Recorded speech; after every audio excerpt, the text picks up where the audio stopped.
And we are live, so we pick up this session of our Jade Hunt game, session 17.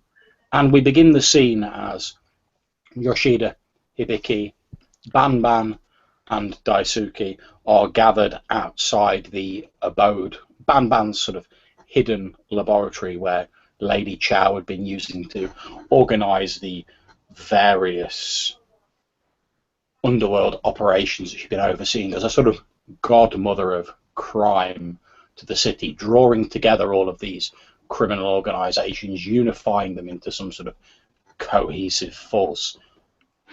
3 months have passed since the last session, and as though a couple of days before now, Yoshida heard a loud scream as he was about to return to Chow's abode to seek out another mission. Although she'd been initially distrustful of him at first, and after all, who could really blame her? He had been involved in the death of her daughter and the explosive destruction of the district that she called home. However, as he'd done a few sort of little missions for her, she started to warm up to him a bit, and he'd started to work very closely with Banban on various missions, whose knowledge of, well, she's very excitable, always coming up with crazy plans, etc., which obviously meant you got on quite well with Yoshida. Her knowledge of red jade, in particular explosives, is almost unparalleled. And he heard this scream as he was walking back to Lady Chow's abode. Upon rushing in, he found Banban staring at the body of Lady Chow, lying behind a small wooden table that she used to tell fortunes on. Her neck had obviously broken very cleanly due to the way her head was twisted round at a right angle. A single ceramic fortune-telling tile showing the symbol of death lay on the wooden table. However, of whoever or whatever had caused her death, there was no sign whatsoever. Yoshida contacted Hibiki and Daisuke to tell them what had happened, and that is where we are going to pick up this scene. So Hibiki and Daisuke, you've arrived at Lady Chow's abode, or more accurately Banban's abode. You've sort of stepped outside Yoshida, since you don't really want to sort of stand there looking at the body, and you've tried to sort of lead Banban out of it, because she's obviously broken-hearted and distraught at the minute, floods of tears running down her face. After all, she saw Chow as something of a mother figure to her, and Chow, for her part, after the death of her own daughter, certainly treated Banban as though she was of her family. So, as you lead the distraught Banban out of the building, you send a message off to Hibiki and Daisuke. You see the two of them heading towards the building. Hibiki and Daisuke, as you're approaching the building, you see this red-headed woman, to be Banban, one of the leaders of one of the many sort of underworld organisations that splintered off when the Hanzai fractured after the death of Sashiki Teki Satsujin.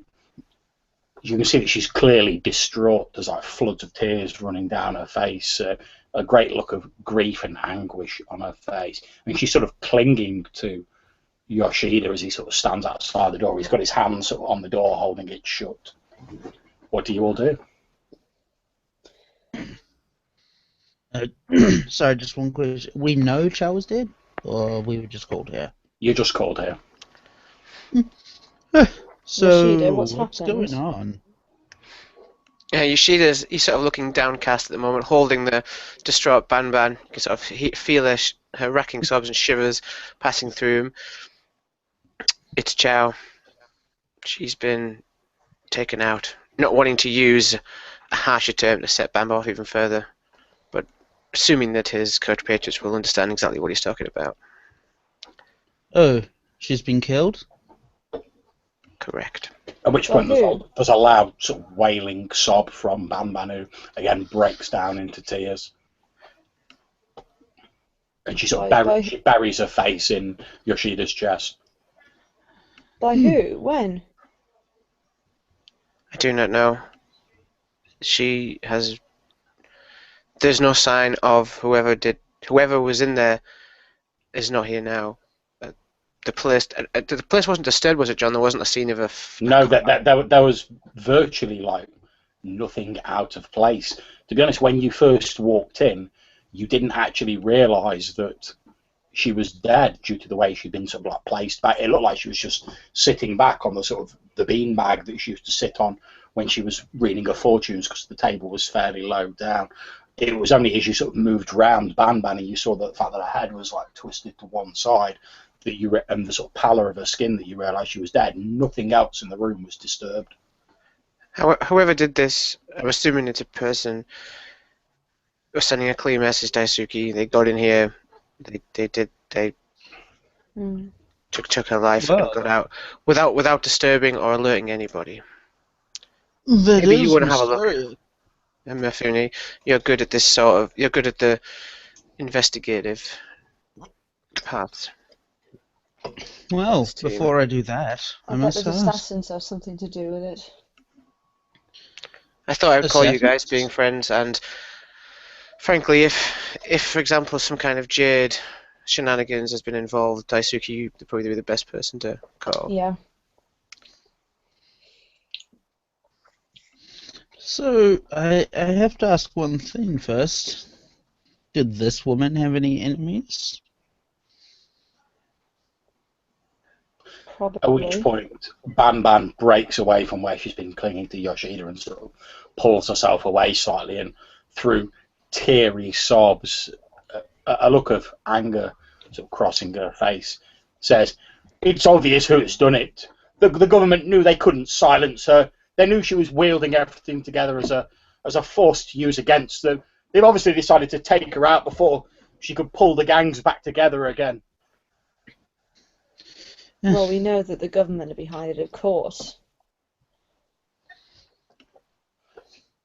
Wow. Ban looks over at Yoshida. Her face softens for a moment, and she sort of half opens her mouth as though she's going to say something.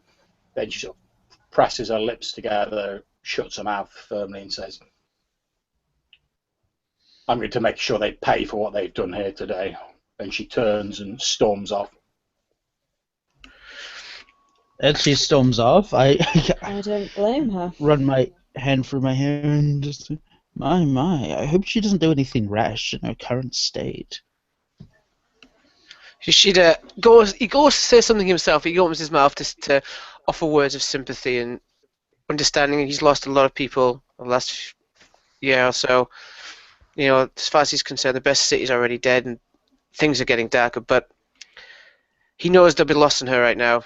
Just to let her have some peace and quiet, and hopefully she won't end up in any trouble.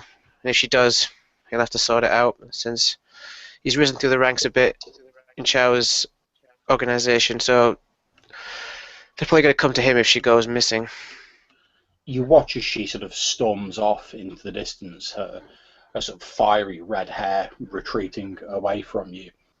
And as you say, you find 100 different things running through your head that you could want to say to her, but you've lost so many people yourself, and you know how the words of others don't mean a damn when things like this have happened. So you remain silent and you just watch as this tiny figure disappears into the distance. Given that she's walking away from her own house, you've not even any idea where she's going.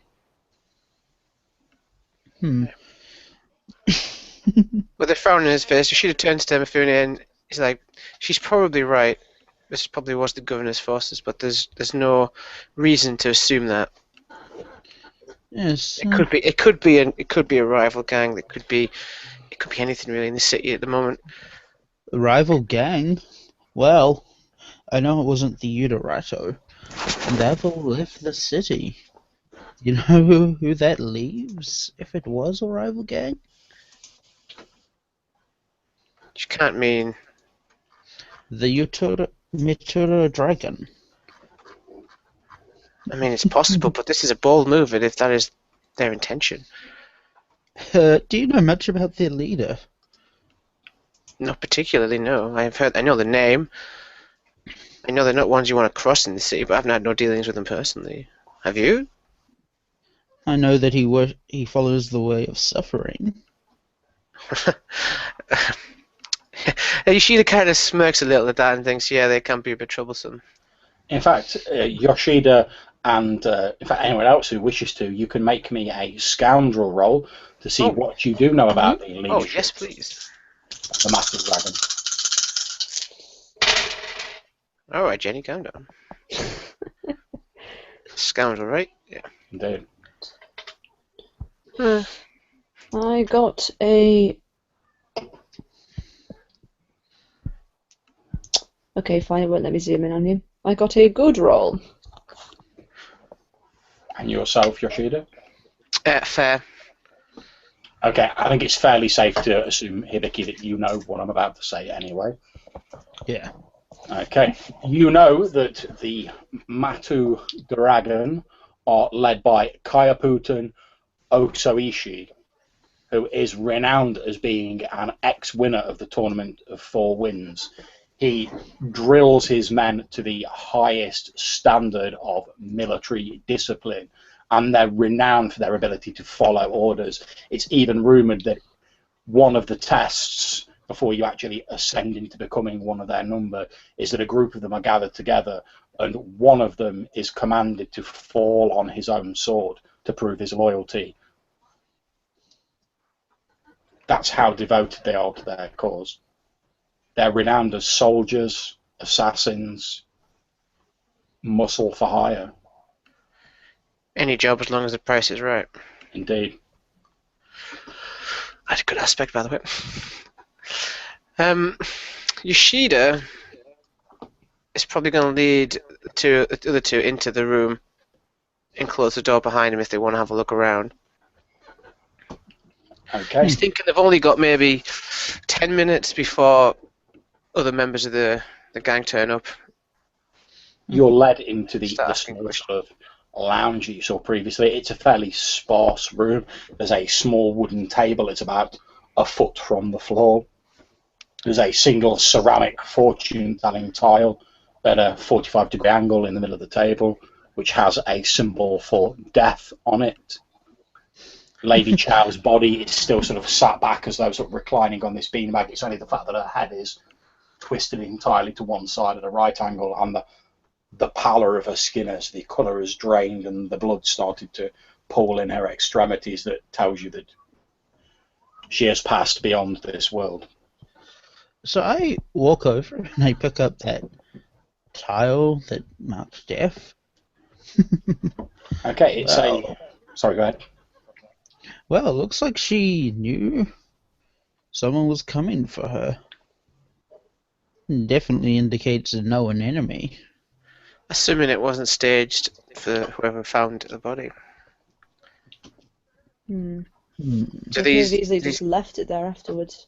do these Well, individuals from that gang have any calling card or signature that would indicate it is them? not that I'm aware. I would say that you would know, Hibiki, that the Matu Ragon, one of their sort of hallmarks is that they do not leave any sign of their passing. Indeed, their members actually have their mouths sewn shut so they symbolically cannot reveal the secrets of the organisation. Their only calling card is that there'll be an unusual lack of evidence. Interesting. This place is very difficult to get into. I mean, even I couldn't get in, and I'm pretty spry at getting into places. Hmm. Do you reckon they're using some kind of advanced jade technology, Daisuke? Perhaps she let them I would in. need proof of that, Perhaps. really. Perhaps As you're all Kayaputan talking, also- can you all please make me an explorer roll? Yeah. What if he's still in here? Am I It's Charles' husband. just for my techniques? Am I under a physical attack from No. this? Okay, because I would get a bonus. Okay, I've got a great roll. I got a great roll also. Hibiki? I got an average roll. Okay, so Yoshida and Daisuke, as you're sort of looking around here, the two of you both here, still far away in the distance. Hibiki doesn't seem to have noticed it, but far away in the distance you hear what sounds like the clamouring of raised and angry voices sort of getting louder and louder as it seems someone is approaching the building that you're in, or a great number of people are approaching the building that you're in. We don't want to be here when they come in. When who I think comes that- in? Can't you hear that? People She just outside. he sort of falls against the door for a second, and so suddenly a penny drops in his head. Oh God, what if I get fingered for this? What Well, if that's what I'm saying. That's what I'm saying. Well, We need to- Let's. But Ban Let's Ban's the all only one that knows I'm innocent, but she's not here anymore. If they're No, all heading here angrily, they're probably aware of her passing. Then let's get out of here. And indeed, as you're saying that, Hibiki, the people have now got close enough that you can also hear them. And now that they are closer, you can actually hear that Ban Ban's voice is one of the angry voices. Oh. Oh, Oh, Can we man. hear anything of what they're actually shouting? Yeah, she appears to be. They appear to be sort of angrily shouting about the fact that Chow is dead, and someone's got to pay for this. Who could have possibly done this? That Ban Ban's telling them it's obvious. It's the governor's been trying to crack down on the underworld for ages. He's obviously got fed up with trying to nibble away at their operations, and he's decided to try and take out the top person. And then a few people are going, oh, but how would the governor know? The godmother was so well protected. You hear someone going, someone must have talked. So I put this tile. I put this towel in my pocket and I go outside. Not a problem. As you walk outside, you see what appears to be basically an angry mob of people of various ethnicities approaching the building. Ban Ban's walking at the sort of front of them.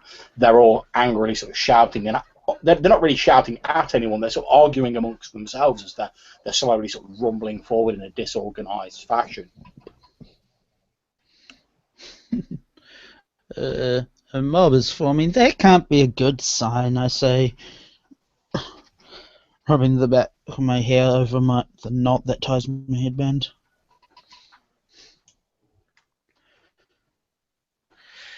She turns to Daisuke and says, I agree, we probably should get out of here now.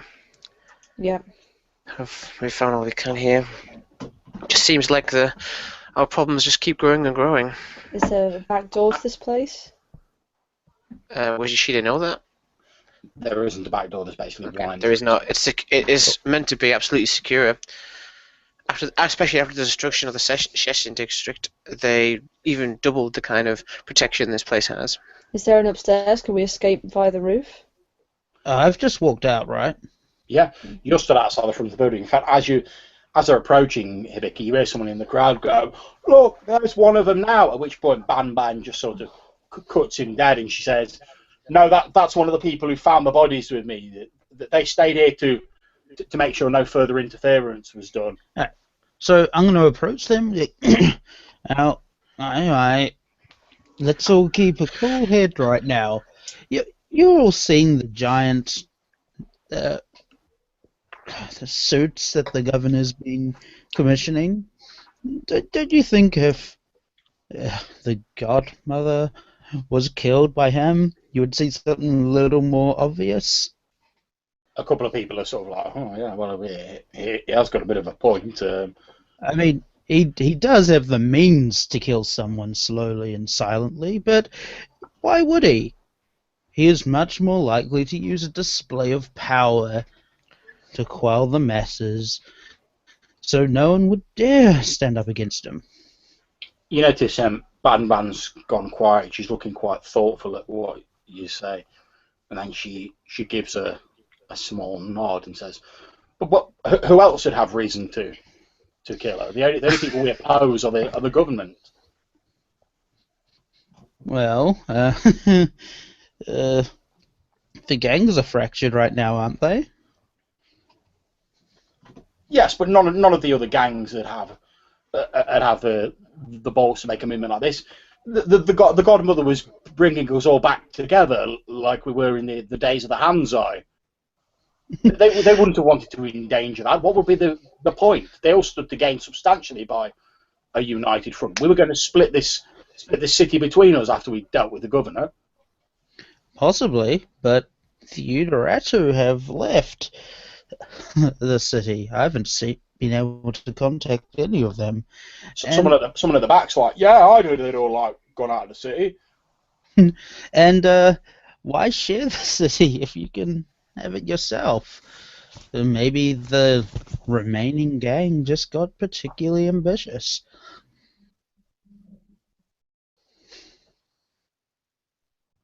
Ban looks thoughtful again and says,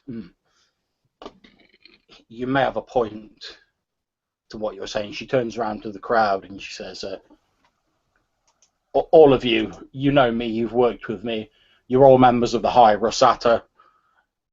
Go out, call in every contact you have, every favour you're owed. Help me find out who did this, and whoever it is, we'll make them pay the price for what they've done here today. A few of the crowd are sort of looking a bit uncertain, and in a sort of an uncharacteristically hoarse voice, she's like, "Go!" And slowly the crowd starts dispersing.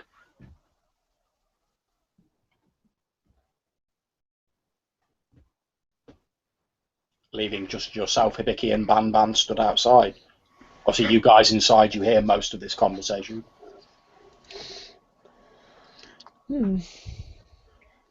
Well, they said they think it's not us.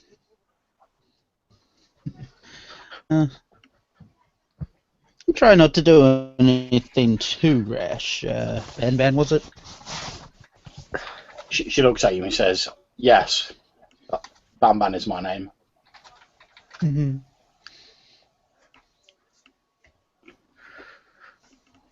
I just smile. What are you even doing if you do find out that it was the governor or one of the other gangs? She looks at you and says, "I'm an expert in red jade demolitions. What do you think I'm going to do?" And that's what I like to hear.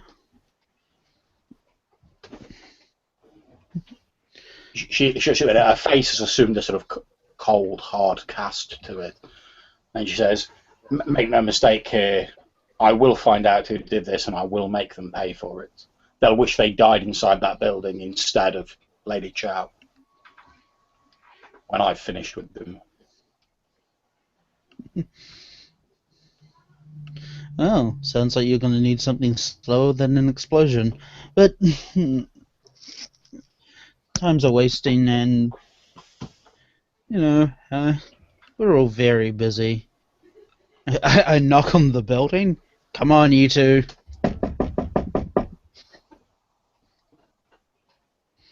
You hear Hibiki knocking on the door and he says, "Come on, you two." Well, I guess our work here is done. Yeah, I think we should leave them to take care of their... No. They're dead. Yoshida takes one last look at Chow, because he was fond of Chow as well. Obviously, didn't know her as well as Ban or Satsujin, but if he can find out who did this, he'll do his best. Okay, as you're sort of leaving the building, Ban takes a couple of steps towards Yoshida, and she puts a hand almost gently on your shoulder and says, I wish this had not happened particularly now, but unfortunately I need to think about other things at the moment. I understand. Yoshida places his hand on her shoulder as well and says, "Remember the advice I gave you before. Sometimes we find ourselves in the wrong place at the right time."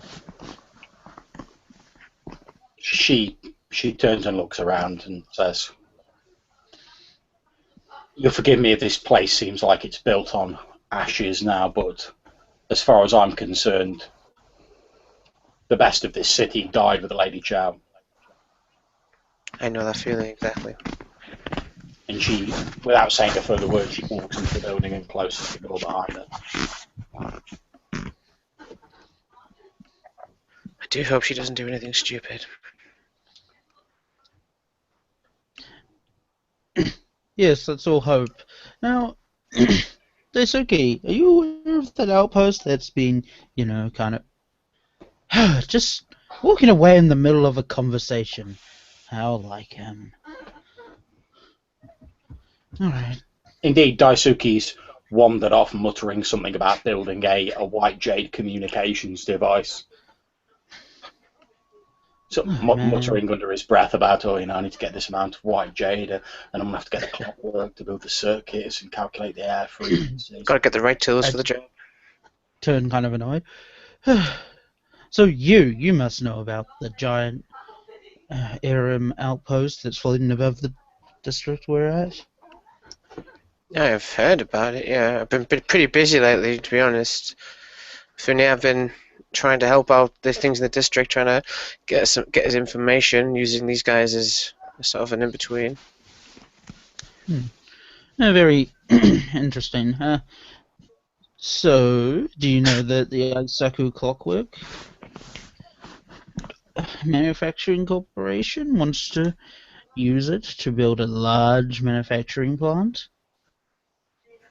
Are they the ones offering apprenticeships? I've heard word of that in the city. Oh yes. Very impressive, dealing with economic hard times and all that. I mean, I've heard, but obviously I don't really pay attention to the news as much as you do. I've got a pretty busy plate these days. Evidently not, but don't you think that an army of those prototypes could cause a problem? At that, Yoshida sort of raises an eyebrow. Well, yes, obviously. As the two are talking, you hear what sounds like a female voice from inside the building singing a prayer for the dead. We should leave her alone. Yeah. Well, not in her house. Yeah, but we're still too close. Yeah. Assuming that this was a job by that organization, then they may have people watching this place to see how they react. It's something that we would do probably in the same situation. Alright. Well, let's walk and talk then. Okay, let's get out of here. So anyway, that Irish outpost chained to the ground. And but kept afloat by white jade. Don't you think it would be interesting if there were a series of explosions that destroyed those chains, causing it to float away somewhere? You want to set the island free? An interesting idea.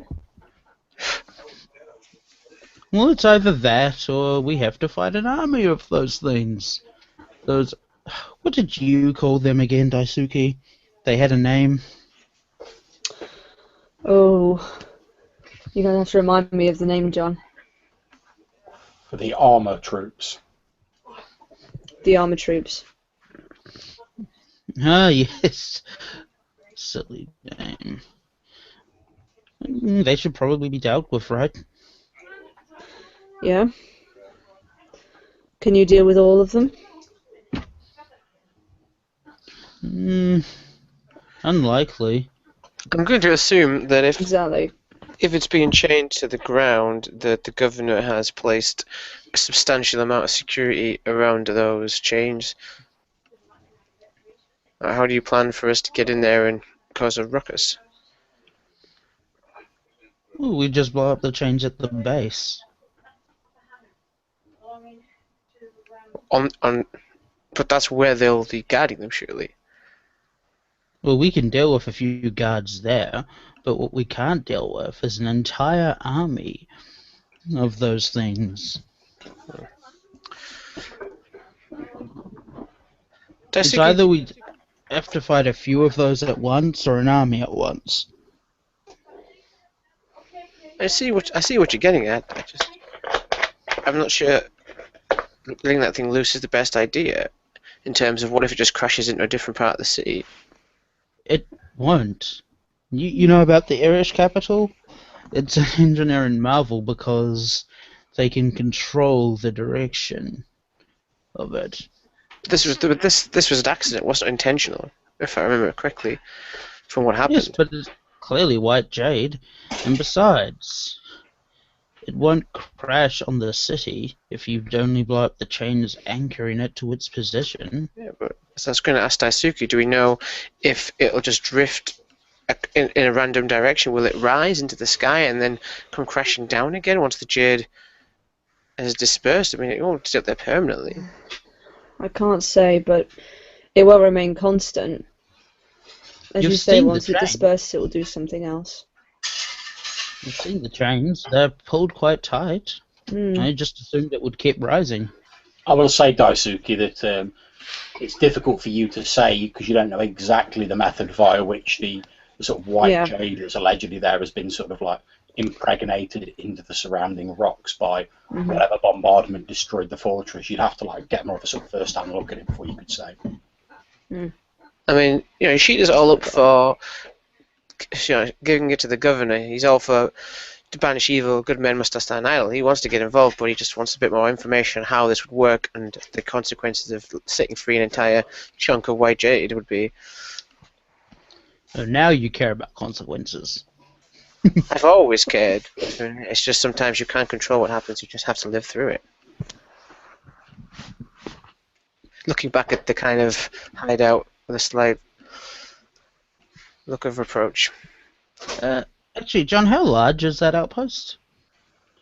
Well, it's large enough to have the equivalent of like a medieval castle on it, and which on the main island, and then there's like numerous sort of smaller islands floating around it, which have obviously broke off from the main one during the bombardment. Alright. Well, even if it was to crash into the city, it wouldn't cause a serious amount of damage, and there's not even a high risk of that happening. But we don't know what went up on that. We do not know what caused that accident.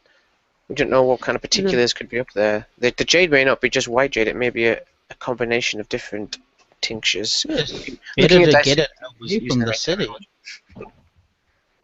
And if you're just going to argue about what you don't know, maybe the governor just has good intentions with the city, and if you don't do anything, we get it. Work out fine. We get it, Mifuri. Speaking of which, Yoshida, obviously you're aware that in order to banish evil, good men cannot stand idle. Exactly. He's all up for it, he just wanted more information. As you're saying this, Hibiki, and you're sort of making your flippant remark about it, you sort of put your hands in your pockets, and as you do, you remember you've got the 2 invites in there that you manage upon Yoshida's request. You managed to get your contacts to obtain. Oh yeah. Well, you know, Yoshida, you could help. You could not decide to help me with this plan, and I could not give you these tickets to that event you wanted to go to. Yoshida takes a ticket if it's offered. No. I'm holding it like I'm going to tear it up. You know I want to help you. I just don't want to rush into things anymore. I'm trying to do better than before. Previously, I've just gone with the plan before when I started out, and things have got out of control in the past. I want to do better, not cause more chaos. So gesturing around at the, you know. I've already been responsible for one district going down. I don't want to be responsible for another. But I will help you. So it's agreed then. You will help destroy the thing. I don't have to. I will help. Yes. Excellent. But if we find out that thing will come down if we break those chains, or if we find out there is anything else going on up there, we don't just let it smash half the city. Half the city? Oh please, it could barely cover 1% of the city. Granted, there are a lot of people in 1% of the city. No, Daisuke, could you rig one of those armor things to explode? Possibly. What do you mean explode? Do you mean the whole thing? Yeah, As in self-destruct? Yes, I could do that. self-destruct. I didn't realize there was a term for it. Oh, then I have the best plan ever. Would you like it to be timed? Would you like it to be remote? Who will set it Oh, up? just a timer will do. Yeah, I can do that. Just rig up a red jade bomb, integrate it into the workings, set the timer, boom. And you have red jade?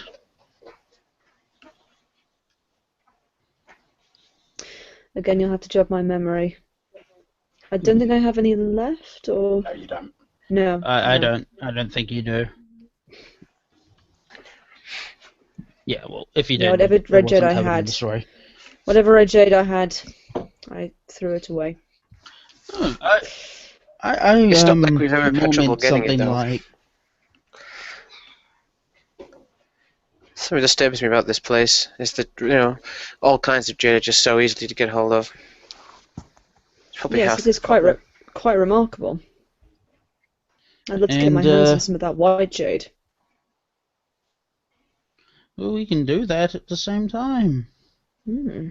Wouldn't that require us going onto the island? Yes, Possibly. unless you can get me a very large crane Well, type device. those armor things, they fly, don't they? Yeah. Isn't it logical to assume that something of that size that can fly must have white jade in it? Well, yes, of course. It makes sense. How much white jade do you need? This much? This much? Well, in fact, Daisuke, you obviously recalled that Mr. Tanaka, who you've been working with, said that he was actually brought in as a white jade specialist to suggest ways that the production models of the armor could be made far lighter than the prototype to give them more fluidity of movement. Ah. Good, good. The answer then, Mifune, is not that much. About the size of my fist will do. No? So we can just salvage one, I guess. Oh, smaller. Okay, smaller then. About this much jade. Yeah, I was imagining it was like a rod of jade that you needed to like put in for like an antenna or something. Oh, now that we got that cleared up.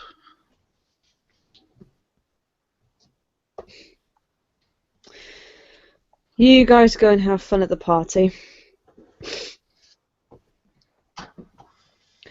I'll see what I can do about some jade.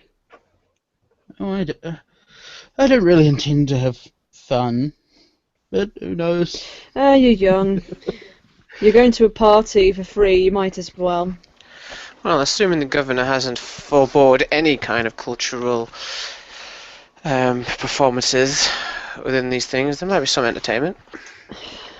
I was... Just remember, before we head to the party, Yoshida, just remember, there comes a time in every man's life where they just need to get the fuck out of there as quick as possible. You may need to take a note of that.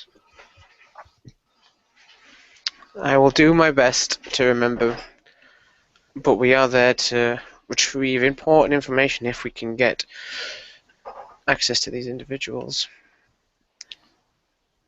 So, hopefully we will be able to get in and get out without any trouble. Did you manage to get the formal wear? Of course. It's one of the things I'm particularly skilled at. With my exact specifications? Well, they were a bit strange. But yes. He is a bit thin, isn't he?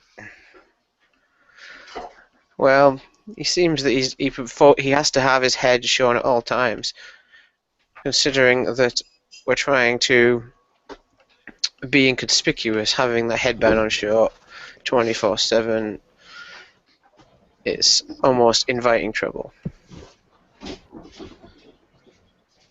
Alright, well, this should be as easy as putting on formal wear and showing up at the event. Indeed. So, what do you guys plan? Do you guys plan to do anything in the run up to this? We're going to event? change into some formal attire, as we were just discussing, to Mifune's instructions for the nature of the event.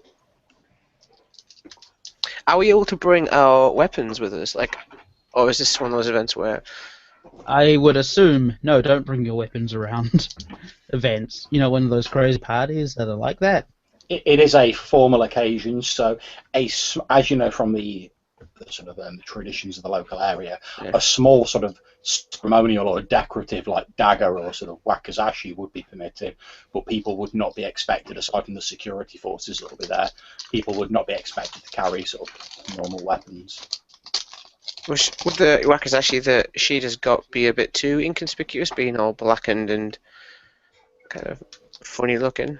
It would certainly be more noticeable than a standard wakizashi. How noticeable that is difficult to say. It depends whether it catches anyone's eye or how conspicuously you wear it. Yeah, okay. Interesting.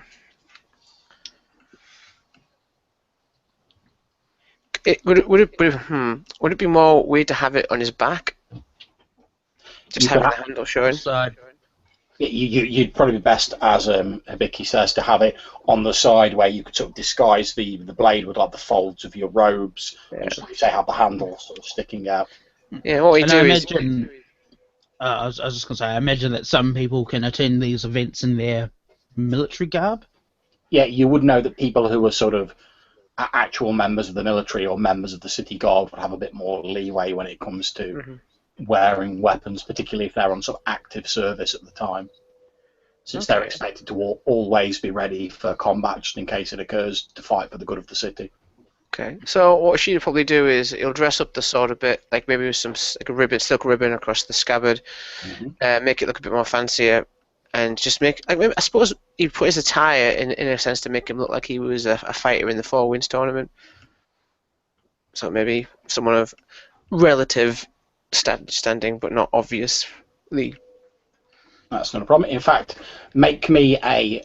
Let's see. I would say, for this case, it's probably going to be an aristocrat role. Oh, not my best. Wait, is it for disguising? This is for Yoshida attempting to sort of carry himself off as like a winner of the Four Winds tournament, a very prestigious. Okay.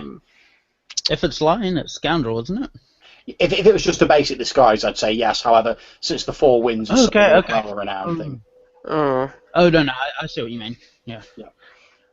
Okay. You try doing the sort of disguises you think, but sort of looking at yourself, you look a bit more like someone who's like washed out of one of the City Guard academies, rather than a sort of noble winner of the Four Winds tournament. Oh. At the moment, although you're doing your best to blend in, you're probably going to come across as someone who doesn't get invited to many of these sort of social functions. Although according to the invites that Hibiki has managed to wangle the two of you, on your invites it actually says that you are minor nobles. Okay. So you could potentially get away with that if you're a minor noble from the provinces. You wouldn't expect it to be as well dressed as the sort of big city nobles. Yeah, okay, I'll go with being a Namarel noble, or like some far out in the desert, maybe in a small estate. Is you suggesting this? Like, yeah. And sorry, but the invitations were already pre-written. Mr. And I hand him one, Sora Surindo of the Kaiju Nation. Okay. You might, if anyone asks you about it, you might want to talk about shrimp farming a lot. Shrimp farming. Yes, Janae. Shrimp farming. Shrimp farming.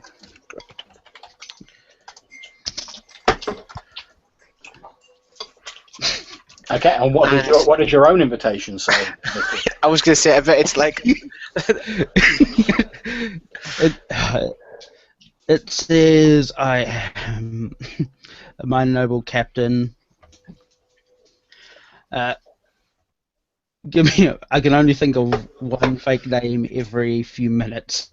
So give me a moment for the name. Okay, I will give you a random name if you just give me a moment. Okay. But it says I'm a minor noble captain, noble, who was assigned to captain duty on the outskirts of the Naruto Nation. Okay, your name is Zong Kifan. And as you rightly say, you are a minor noble captain assigned to the outskirts of the Naruto Nation. Can I ask John, out of interest, who wrote these invitations?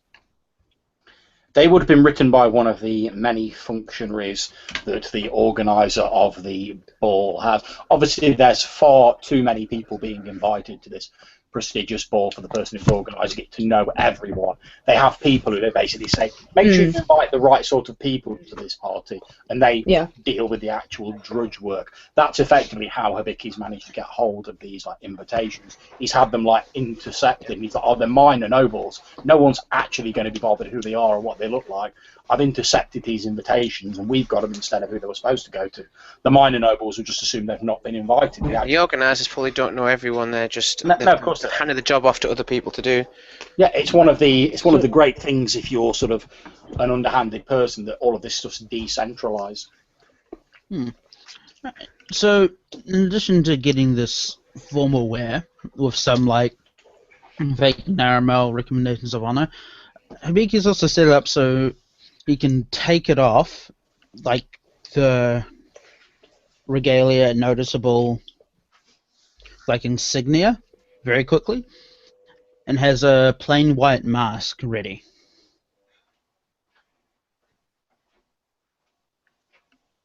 Concealed on his person. Yoshida's is probably asked to have his such a way that it covers his tattoos. Yeah, that's not a problem. I'm assuming you've covered your black jade tattoos. No worries. I'm a red jade tattoo. Well, yeah, and your red jade tattoos. Okay, and the two of you begin leaving Daisuke behind to work on this long-range communication device. The two of you begin making your way towards the chateau that Song Bao, the governess of the district, lives in. It's a large, tall, towering, white building built amongst a small valley in the mountains of this province. As with most of the buildings in this area, having a large amount of sort of white jade, the buildings here are taller and more grander than other districts, hence its name, the Sengoku or Heaven District. However, this huge edifice towers high above almost everything else in the district. The only thing that, in fact, it almost touches the heavens themselves, the very tallest tip of it reaching above the mountains that surround it. And leading up to it is a long, winding road with a number of towers, each of which with a watch beacon at the top of it. As you approach, you can see that there is a number of farmsteads and various other small abodes lining the valley, heading up to the castle. As you reach the door, there are a couple of guards. They are very tall, very pale-skinned, like a lot of the people who've been born in this district. As you walk forward, one of them holds out an arm and says, "I'm afraid this is an invite only." Yes, here. Invitation. He takes the invitation off you and says, "My apologies, Master Zong, please."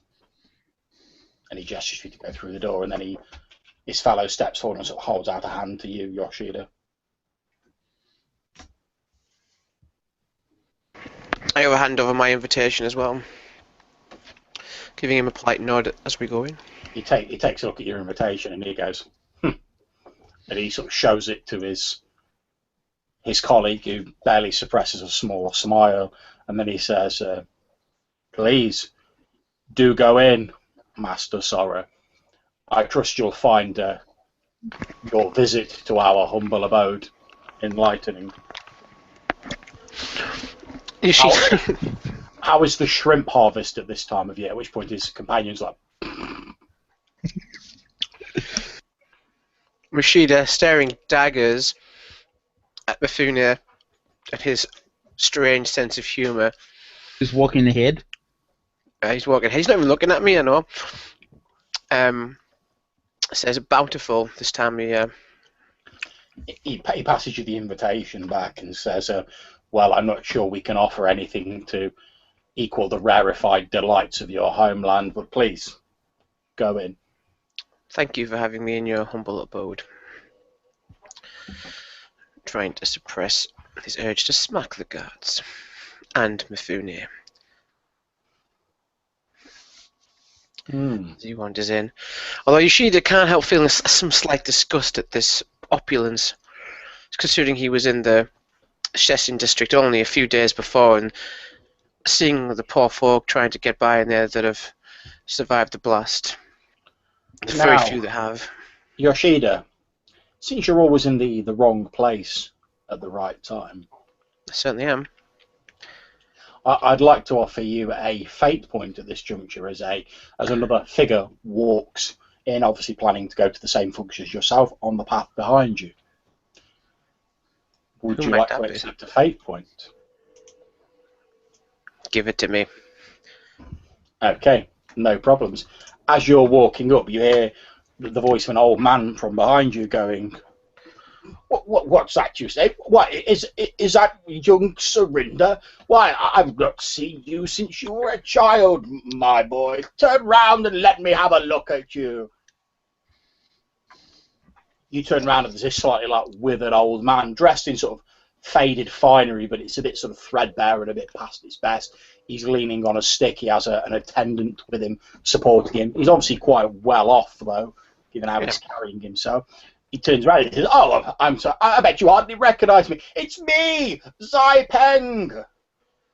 Zai Peng, you old dog. I haven't seen you in forever. She goes over. Well, he looks at you and he says, "Well, yes. Tell me, how is your father doing? Did he get over that nasty spell of the green spot that he had last season? I always told him living life to such an excess would come back to haunt him in the end." He looks a bit crestfallen. Should have put on his best crestfallen look and says, "Unfortunately, he didn't survive the winter. It was a tragic loss." The old man's face sort of falls and goes a little bit pale, and he's like, "Oh," he puts a hand on your shoulder, and he's like, "Oh, my dear boy, I'm sorry. Please don't take offence at an old man's foolishness. I had no idea. My condolences, my boy." It's quite all right. It has been some time since our tragic loss. I've made do with what I can. I've took care of the family business. I've kept things going. Well, yes, it's been many years since I was out there on the fleet boats with my younger brother, but I'm sorely sorry to hear of his passing. Yes, we'll have to share a drink later. And catch up. Oh, indeed. I'm sure you youngsters have a lot of things you need to be getting on with. Why, I remember how I used to enjoy these sort of things when I was your age. Sadly, I'm a bit past enjoying them now. I don't know why they keep trotting me out to these things, but well, they tell me it's important to attend this sort of thing. You know, put your face out there, and I suppose it's good to see that some of us old timers are still going. You know, it's good to see you keeping well. Oh yes, and yourself. Well, I can't believe how much you've grown since I last saw you. But anyway, don't tell that an old man's foolish. Just keep. And as you sort of turn around, he sort of clasps your arm again in a slightly weakened, palsy grip, and a look of sadness comes over his face, and he says, "Again, my condolences, my boy, my condolences." And he appreciate it. Releases your arm. But we're here to enjoy the night. You go have a good time. Oh yes, of course. And he turns to the guards and starts sort of handing his invitation to them, leaving you to head into the function. Yoshida he's sort of with a staggering step, thinking he can't actually believe he got away with that, and remembering that why is it he that gets the dodgy invitation, and if Mifune doesn't? Mifune's walking up to the place, and I'm thinking, did I tell Yoshida we only have a limited amount of time before the real Soran and Zong show up?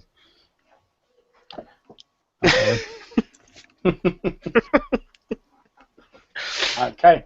The mainstay of this function appears to be being held in a grand ballroom. It's not difficult to find your way there. There's the sound of music playing. You can hear the sound of laughter. And as you approach it, you see these huge, ornate double doors. Can both of you please make me a scholar roll? Yes, I can.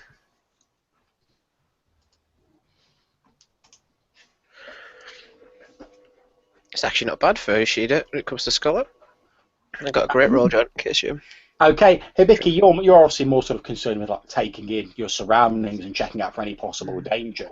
However, Yoshida, you're sort of drawn towards these ornate carvings around the frame of the door in lacquered wood that appears to have been inlaid with some sort of ivory or bone, and it shows a variety of almost lewd sort of figures in a variety of sort of acrobatic looking poses intertwined in a strange design stretching up over this archway. And as you look at it, you can't help but remark on the similarity between these designs and some of those you once saw in the abandoned temple to the Way of Suffering. It's very strange. I'm guessing Mifune sort of stood next to me looking about as I'm saying this. It's a very strange thing to see that kind of architecture here.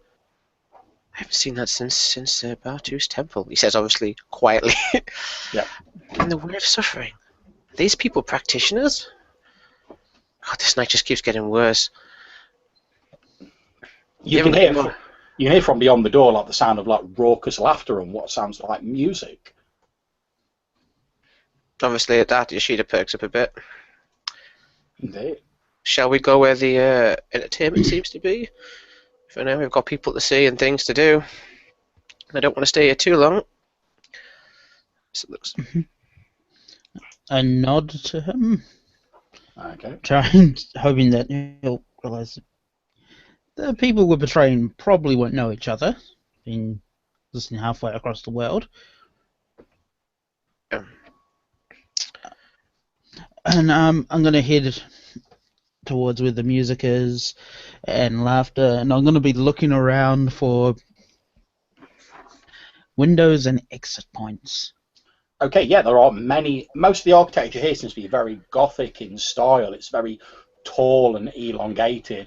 There's numerous sort of tall stained glass windows lining almost every chamber. There's no shortage of windows that could potentially serve as an exit. However, as you're sort of going in, you've been gradually sort of heading up in the building to the point where you'd be quite some distance away from the ground now. But as you get nearer to the door, sort of looking around still a bit, you see the doors actually sort of open a fair bit, and through it you can see what appear to be a number of people sort of performing a very athletic-looking dance. With fire? Indeed, as you watch, you see these fairly scantily clad women wearing veils dancing about. As you watch, they appear to throw what looks to be small flicks of red powder from their hands, and as they do, it sort of bursts into sparks and small flames, which quickly extinguish themselves, but they look very impressive and athletic as they're sort of gambling about and sending these plumes of flame from their hands. Each of them is an incredibly beautiful woman. And there's a troop of about 30 of them in the center of this room. I ignore the woman, but I start looking around for, like, is it like a large thing of this powder that's being stored? That might be useful. You look around and you don't notice any sort of large store of this powder that they're using. You would assume that perhaps they concealed some on their person somehow. You're not sure how. Although as you watch closely, you do notice that just before they flick their hands out, they go like that, sort of towards their robes, and then they sort of fling their hands out. So perhaps they've got sort of hidden pockets sewn into their robes or something. It's difficult to tell at the distance you're at and the speed they're moving at. Their limbs are almost a frenzied blur as they leap about acrobatically. Obviously, you can also see this through the open door, Yoshida. Yoshida comes, he walks in, kind of bemused at this display. It's like, not bad. Wait a minute, is this like a room where they're just performing, or are there nobles gathered around watching them? Effectively, as you sort of peep in a little bit more, you can see this is a large ballroom. There's a huge balcony which extends all the way around the room. The dance troupe is in the middle of the room in sort of like a courtyard-style space. Gathered around the edge are assembled nobles, many of whom are sort of clapping politely and nodding. At the far end of the room, however, your eyes are drawn by the architecture towards what appears to be a raised platform, and on it are two large, high-backed chairs. There is a very pale and almost painfully beautiful woman sat on one of the chairs, and next to her is another female figure clad all in black that any of you who have been in the city will recognize as the Empress of the Kaiu Nation. The black figure or the other one? The figure dressed in black. You would assume, given your knowledge of the province, that the pale woman sat next to her must be the very pale, beautiful woman must be Song Bao, the governess of the district. Okay. I guess I'm making Yoshida obviously. Ooh. I'm guessing Yoshida recognizes the black-clad woman instantly. Of course you do. You can see the black-clad woman there, which is obviously Kaiu Masaki, and as I say, sat next to her is this incredibly beautiful, pale woman who you would assume may be the governess of the district. They both appear to be sort of talking in a fairly friendly manner to each other. You can't really hear what they're saying at this distance with all of the music playing. I'm making my way closer, hoping that I can overhear them. Okay. Are you skirting your way around the edge of the room?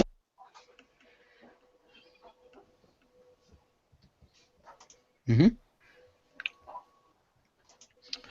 wonder if Yoshida will gather the information he wants. I think to myself. Yoshida is considering the very same thing. Is it worth abandoning his plan to just take a hit at that Kaiu bitch? But he does some quick, calculated maths. The distance between us, the guards, the people, innocents in the way. Okay, yeah, there's an awful lot of people in here, and as you're looking around, Yoshida, you can see that there are indeed, unsurprisingly, guards stationed, dotted around the room. But he's definitely thinking if an opportunity presents itself, he might take a pot. Indeed, as you're sort of drawing a bit closer, Hibiki, you can... Well, let's see how close you manage to get without drawing attention to yourself. Maybe a scoundrel roll. Okay.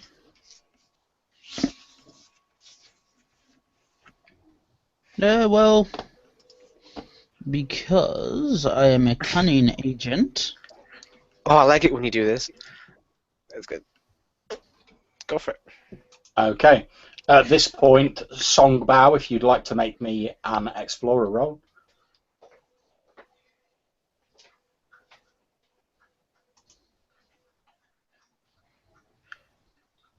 For a second there, I thought you were referring to me. Not unless your character's changed an awful lot since last session. No, I thought you were referring to my code name. I got one, John. Okay, not a problem. You approach fairly close, Hibiki, without drawing any attention to yourself. And as you get nearer, you hear the woman dressed all in black, which you know to be the Kaiu Empress, leans over and she places a hand almost tenderly on the other woman's arm. And she says, I must thank you again, Bao, for inviting me to this wonderful function. It's such a shame that my husband couldn't make it. I know he would have enjoyed it.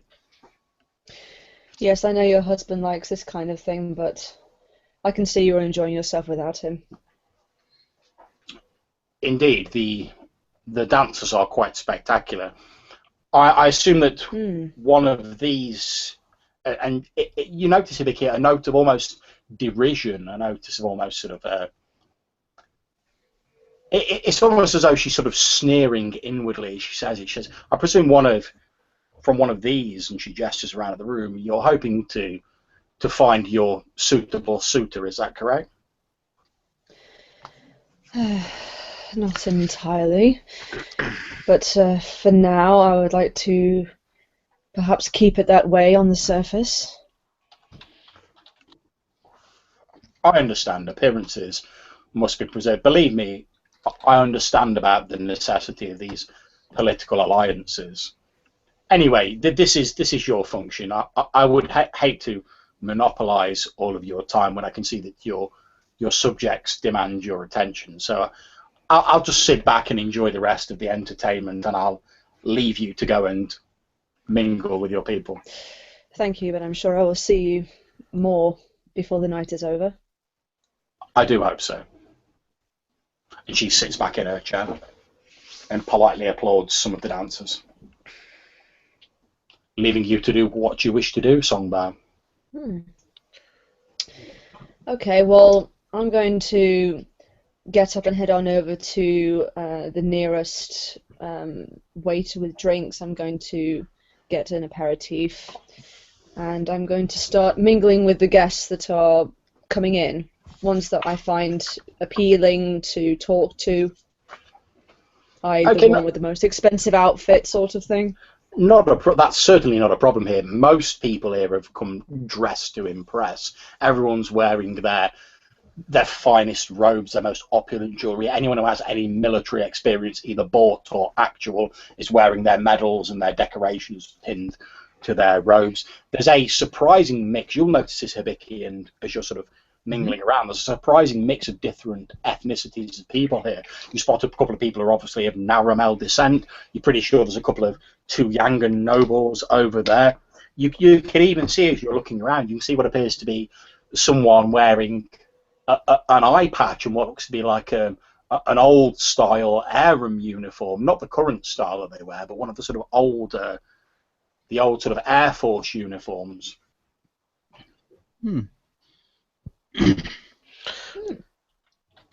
Okay, well, are there any Kayu people in the immediate area? I'll probably go and talk to one of them first.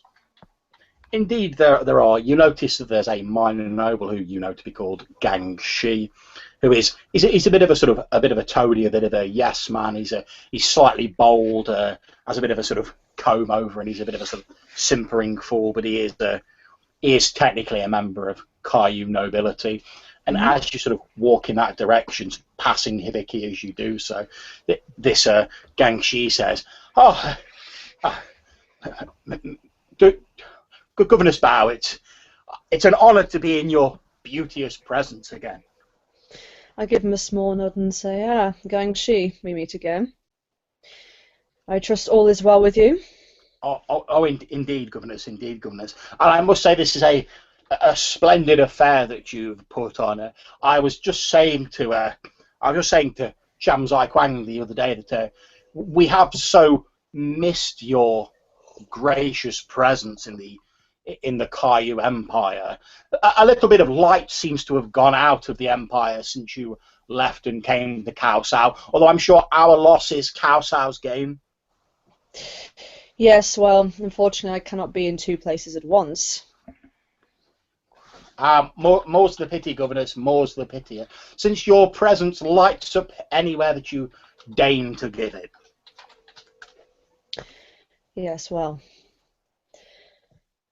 One of the waiters has walked across and he hands you a small sort of glass that's sort of elongated, as is most of the architecture in this area. It's a tall sort of crystalline goblet fluted at the top, and it has a clear liquid in it that has a very faint sort of blue tinge to it, but it's still almost transparent. And he offers a silver plate out to the number of these glasses and sort of holds his head down respectfully, sort of not meeting your gaze as he holds up the plate on one hand. Don't she? A drink for you? And I take one. He takes one as well off the waiter, and he says, "Of course, I would be honoured to share a drink with you, Governess." And he takes a tiny little sip of it. obviously not wanting to look like a bore in these sort of social environments, just has a little delicate sip of it. Yeah. Song has perhaps a little bit more like a good sip rather than just a tiny one. She has chosen these beverages very carefully, very much to her own taste. This is one of her favourite beverages, in fact. Indeed. I'm going to jump over to Yoshida now, who's been sort of stood at the side. You've been watching as you've seen this incredibly beautiful and pale woman walk across the... She's just quite sort of almost cruel-looking features, but she's stunningly beautiful as she walks across the room, passes Hibiki and goes over to talk to this comb-over sort of toadying lick spittle of a noble, and with a delicate hand reaches out and takes one of these glasses and takes a long sip of it, while this simpering man sort of like nodding and sort of obviously trying to sort of his best to ingratiate himself with her. Although for her part, she looks a little bit bored with his presence, to be honest. What are you doing while all this is going on, Yoshida? You can still hear the pounding of the dance music in the background. Well, up until the point she started, walking around with the people and obviously grabbing my attention, Yoshida was examining the dances, seeing if it's similar to his sort of style of martial art, if it's an old cultural kind of martial art repurposed in some kind of entertainment. As you watch it, you indeed see there are form similarities with some martial art. You wouldn't think it entirely impossible that, if necessary, these dancers might actually be capable of using those dances for martial ends. You do know that it's in some places it's traditional to also have entertainers who, if necessary, can also turn into defenders. Yeah. Yoshida's got used to, thanks from his teaching from Batu actually many moons ago, that when you walk into a place you do not know, you build a hit list of the biggest threats in the room, and obviously top of that list is the Caillou bitch. Then there's this new, shockingly beautiful governess of unknown quality, and then these dancers, perhaps a third, or maybe the guards. The thing with the dancers are almost distractingly kind of subtle. They're in the background. You wouldn't expect them to be dangerous, because people are not paying attention to them.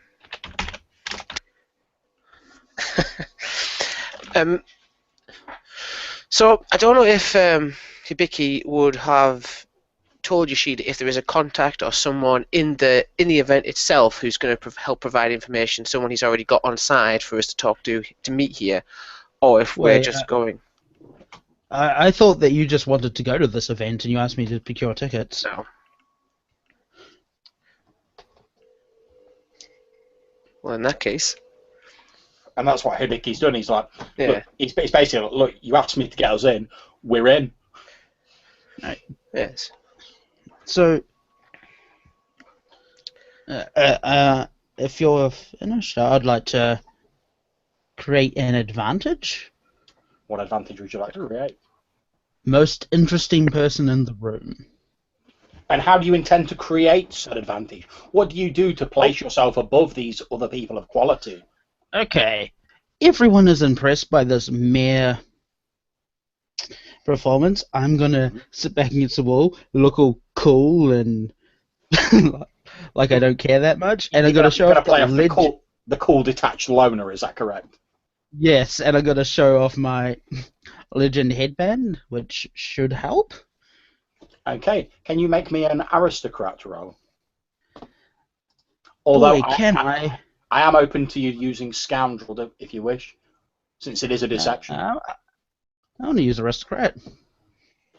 Okay.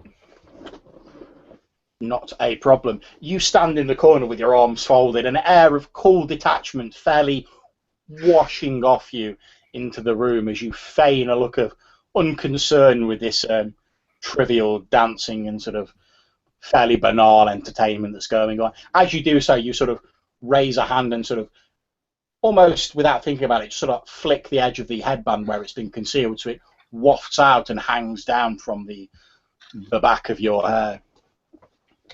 As you're wandering about the room, song about sort of chatting to people, saying hello to various nobles, etc., you spot a figure who as everyone's always runs around you, sort of toadying for your affections and obviously sort of simpering over you with your extreme beauty, you're used to that sort of behaviour. What draws your attention, however, is there appears to be someone who's very much at odds with the flow of the rest of the room. He appears to be stood off to one side, looking very detached, sort of nodding occasionally with a sort of cool disinterest as sort of people walk past him. And as you're about to move on past yourself, you catch a fluttering of fabric hanging down from his sort of top knot where it's tied, and you're not entirely sure, but isn't that the legend headband, reputed to be possessed by the world's finest martial artist? You don't recognise this person. You presume he's some sort of minor noble or something. Obviously, you don't recognise everyone here. How could you? There's too many people.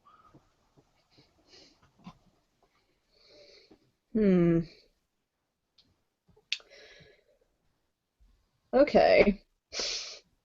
I don't want to just simply approach him. I might intimidate him, but I'm going to linger around that area and kind of indirectly start talking about exotic fashions and that kind of thing, and then start talking about headgear.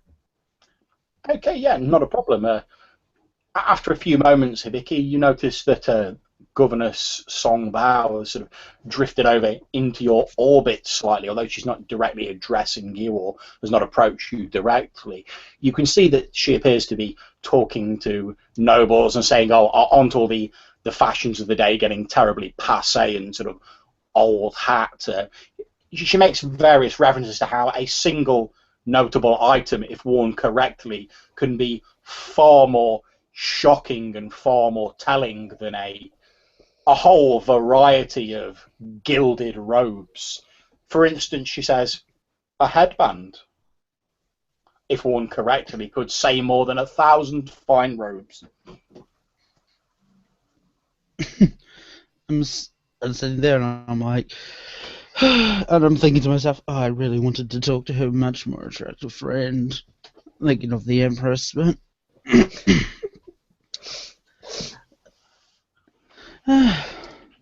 then why not? Okay. What do you do? Oh man, I lose my cool demeanor if I approach another group, so I can't. But I'm just gonna wait there, anticipating the governess. Now, I will tell you, Hibiki, that the woman who sort of stood like no more than a couple of meters away, sort of chatting to various nobles, is possibly the most beautiful woman that you have ever seen. Indeed, you're finding yourself almost sort of drawn in by her beauty, and at this point, I will actually offer you a fate point.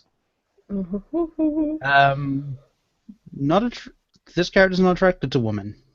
You're absolutely correct, and yet, despite that, there's something about her beauty that's drawing you in. You're finding yourself quite confused and conflicted about this.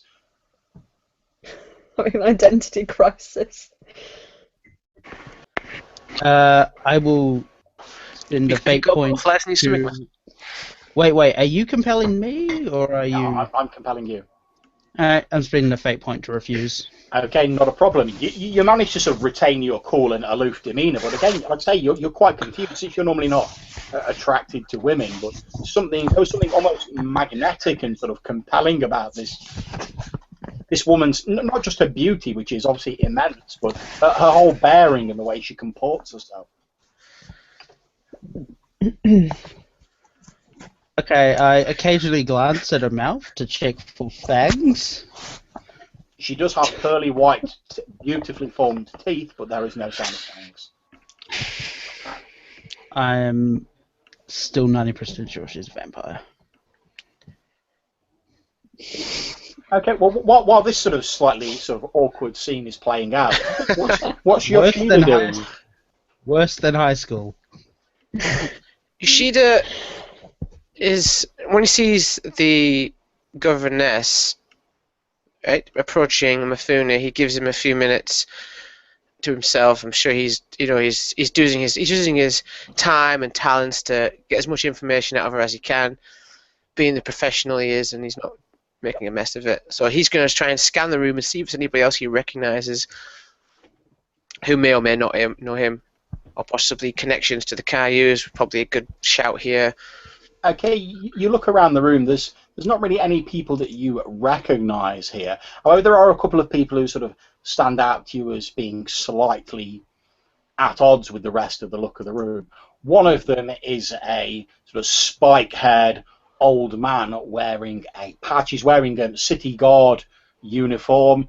He appears to be talking to, again, another man wearing an eye patch. The same man who I mentioned earlier was wearing the faded Aerum uniform. The two of them seem to be chatting away quite conveniently. They appear to be talking about sort of old battles and old war stories between them. One of them's obviously a City Guard. You might guess that one of them's like a retired Aerum fleet captain or something similar, based on his sort of insignia and his robes. Okay, Yoshida's going to then approach this man. Basically, he's going to try a bit of.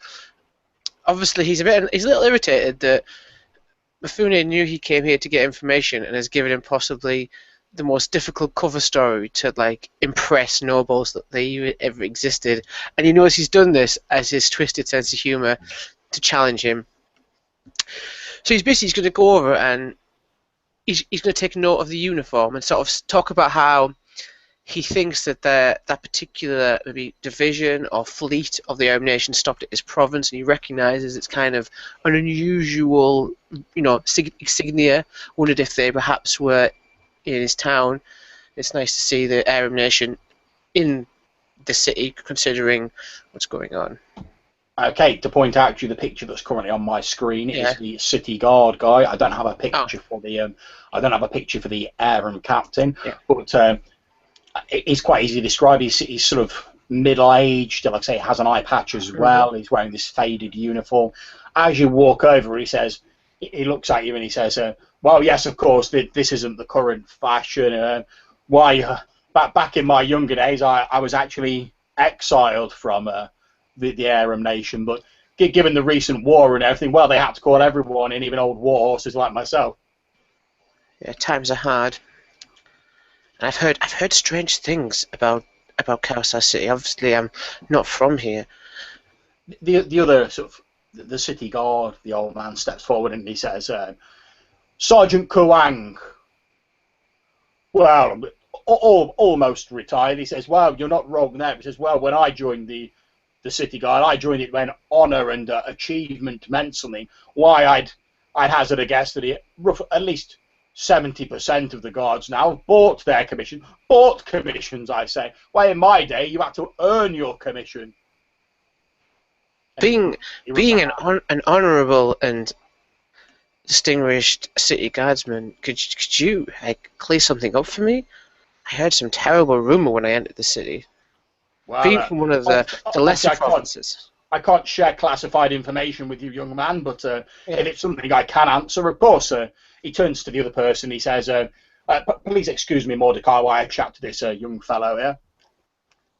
The other gentleman wearing the Irish uniform says, of course, Kuang, of course. I'll just go and get myself. I'll go and get us all a drink. I'll be back in a few moments. And he wanders off.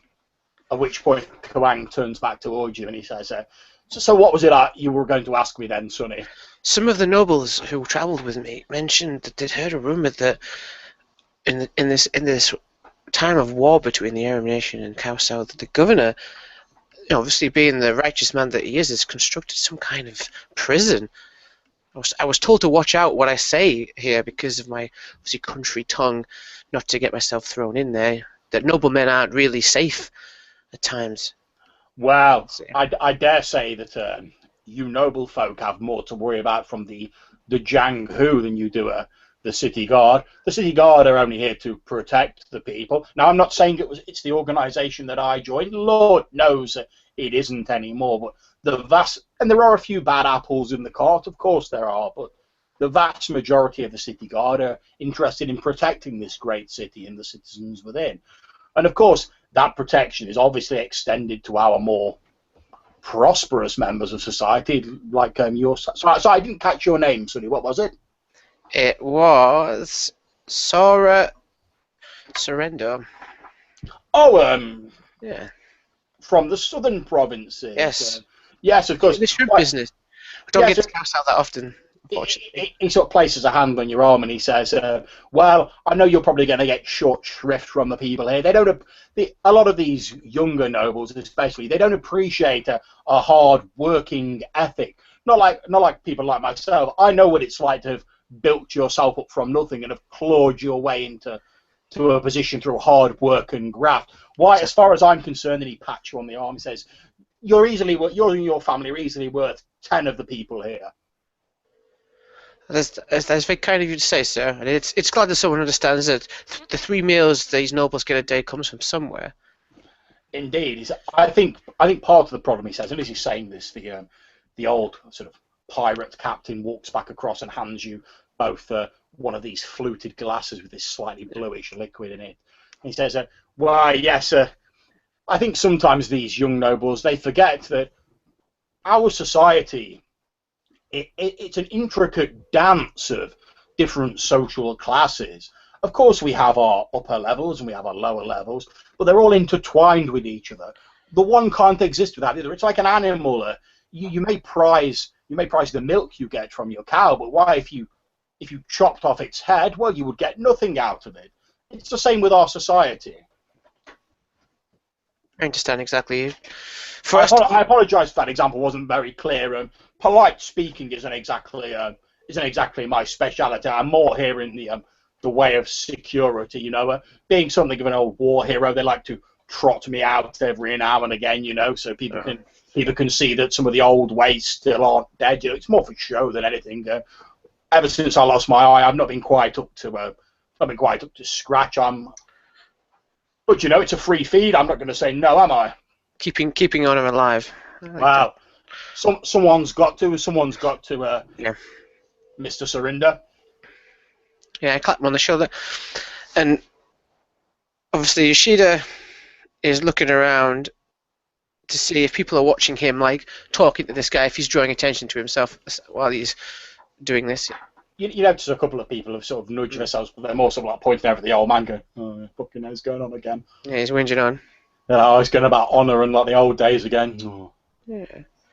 And a few people are like, "He is a war hero, though. You've got to give him some like respect for that." And they're like, "Oh yeah, but I know." But and there's a bit of sort of general sort of hubbub going on about him, but no one appears to be paying particular attention to you. So, you know, like obviously sensing that this guy is a decent sort in his kind of cover story, so usually sort of leans in conspiratorially. So, in your honest opinion, you believe this prison is righteous, it's honourable? I mean, the other nations don't behave like this. I don't mean to belittle you, Master Surinder, but in my experience, all of the nations have their prisons, their undesirables. For the common folk, not for us men of stature. He sort of takes a step back and he sort of looks at you intently for a bit and he says, "Surely you cannot be saying, Master Surinder, that those of the noble households are incapable of committing crimes. That just simply isn't the case." Oh no, it's just a matter of respect. You know, locking them up without a trial or even any representation. That's what I've heard. I've heard some shocking things about this city. I haven't been here in several years. I'm afraid that since the martial law decree is still in effect as of the end of the Aerum conflict, the governor is quite within his rights to detain people indefinitely until they can be given a fair trial. I'm not saying I agree with it, but it is the law, and I am pledged to uphold the law. It's glad that someone remembers the law is for everyone. Of course, the law makes no distinction between noble and pauper. The law is the law. And Yoshida stops himself from going, She stops himself from saying, "But who's gonna punish the governor for his crimes?" But he reels that back in a little bit, remembering where he is for a second. But sort of an image of his dead friends flashing through his eyes.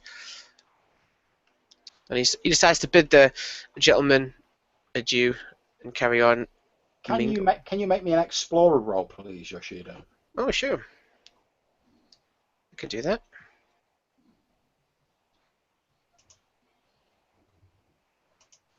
Yep. Okay. As you're sort of looking around the room, obviously you're chatting to these people. You notice that the figure, clad all in black, still seated on one of the raised thrones, for want of a better word, appears to be. At first, you think she's looking intently at you, and then you realise her gaze has fallen to something on your hip. Ah. Is she staring quite intent? Like, is it obvious to everyone else what she's looking at, or is she masking it so that only I've picked it up?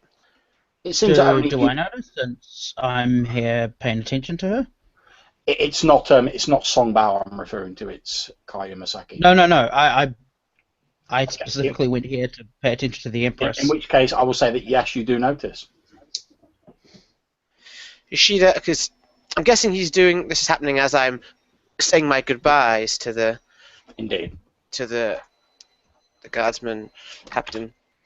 So Yoshida will shift his body weight slightly to sort of move his hip into the crowd, and as he does, he sort of like turns and kind of tries to hide himself amongst the other people. Okay. As I say, Songbao, you've also noticed that Kaya Masaki seems to be like staring at this person. Although no one else seems to be noticed, they're all too wrapped up in the events that are going on. Is Yoshida standing by himself? I couldn't quite work that out. He's moving around now. He's just been talking to what appears to be an old sort of semi-retired Aerum air fleet captain and one of the sort of old members of the City Guard, a Sergeant Kuang. And he's just finished talking to them, and he just started like moving off to like mingling around. In that case, I'm gonna move in a mingling way towards Yoshida and try, if I can, to get in with either a group that he ends up talking to, or that we both get into at the same time. Okay, when she finally leaves, I'm gonna go approach the Empress. Okay, not a problem. As you're talking to I haven't forgotten about the headband. That's fine. As you're mingling with other people, Yoshida, you're making general chit-chat with a group of people, the crowd suddenly appears to part, and this incredibly beautiful governess glides through the crowd and sort of mingles in with the group you're talking to. Everyone the conversation falls away a little bit. A few of them are sort of openly just sort of like staring at the governess. And as I said to Hibiki, this is probably the most beautiful woman you have ever seen, Yoshida. Yes. Yeah, Yoshida, obviously, thankfully this probably backs up his cover story with the blood drains from his face, seeing that he's attracted the attention of someone that he didn't want to attract the attention of while he was walking around the room. Obviously the governess is coming towards him and he's like, oh dear. Okay, not a problem. As you're approaching governess, you see that this person who Misaki was staring at so intently, as he sees you approaching, he goes a little bit pale and a little bit flustered. It's probably a look you're used to seeing on men as you approach them, certainly for the first time. Yeah.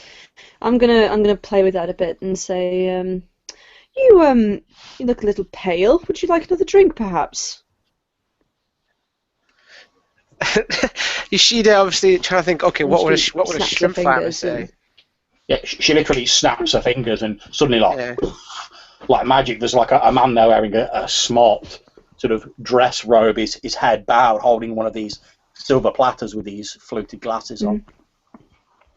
She picks up one for you and one for herself.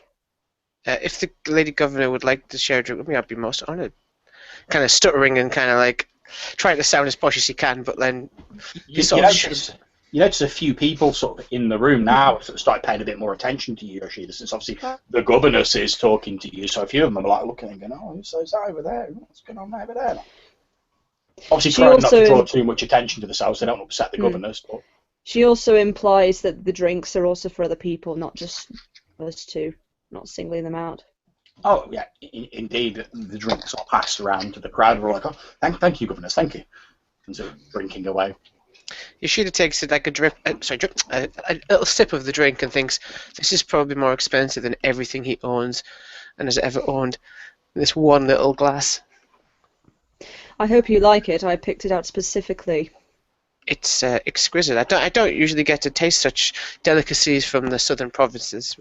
It's truly an honor to. Ah, the southern provinces. I haven't been here and been there for several weeks. What is your name? Sora Sorrento. I am a daily shrimp farmer and sometime dancer. In my spare Yes, I love shrimp. And whenever I go, I always make sure that I get some batches picked up for me. Is she just trying to work out? Is she sort of patronising the shrimp farmer, or is she being serious? Is she trying to impress him with her knowledge of the industry? Before I explain that to you, Yoshida, can you please make me an aristocrat roll? I'm going to be honest, John. This is probably not going to be the best roll I ever make, but I will. Aristocrat is not my forte. I obviously noticed something. Okay. At this point, the governess has placed an advantage on you, Yoshida. You find yourself captivated by her beauty. Oh, story of my life, bro. However, she seems entirely sincere when she's talking about the valued contribution that your noble shrimp farming family make, and her love of your local delicacies. She just feels like he feels leaden-tongued and kind of clumsy for the first time in his life. For a guy who can move around like a leaf on the wind, he finds dealing with this noble woman very tricky. It's like she talks her way around a subject and puts me at a disadvantage in this situation. Indeed, I'm going to momentarily jump over to Hibiki. Hibiki, you've sort of drawn closer to the raised chair that the Empress has sat on. No, bow down, make sure it's clearly individual approaching a superior with my manners. Say, Empress Miss Caillou, huh? I'm so happy that you... I just wanted to thank you for reopening the Temple of Suffering. And I'm stepping closer. She smiles slightly and says, of course, as a loyal follower of the way, how could I do otherwise? Yeah, you can tell my disappointment when I had heard that the temple was in a state of disrepair. As minor, noble as I am, I was stepping closer, trying to find a way I could help. Then I found that you, one of the most influential people in the world, would take your time to restore such a small temple in that district. Thank you. And I would like at this point to place an advantage of completely unassuming. Okay, make an aristocrat roll, or you could use scoundrel if you wish. They're both the same for me, I think. Mm-hmm. Does she know what the legend headband is as I show it to her? If she does, she gives no indication of it. Okay. She simply sort of smiled and nodding as you've been talking. Just because that would grant me a +3, so I'll assume you'll take it into account. Mm-hmm, I am. She smiles at you and says, well, I do hope you enjoy the entertainment. However, I'm a mere guest at this function.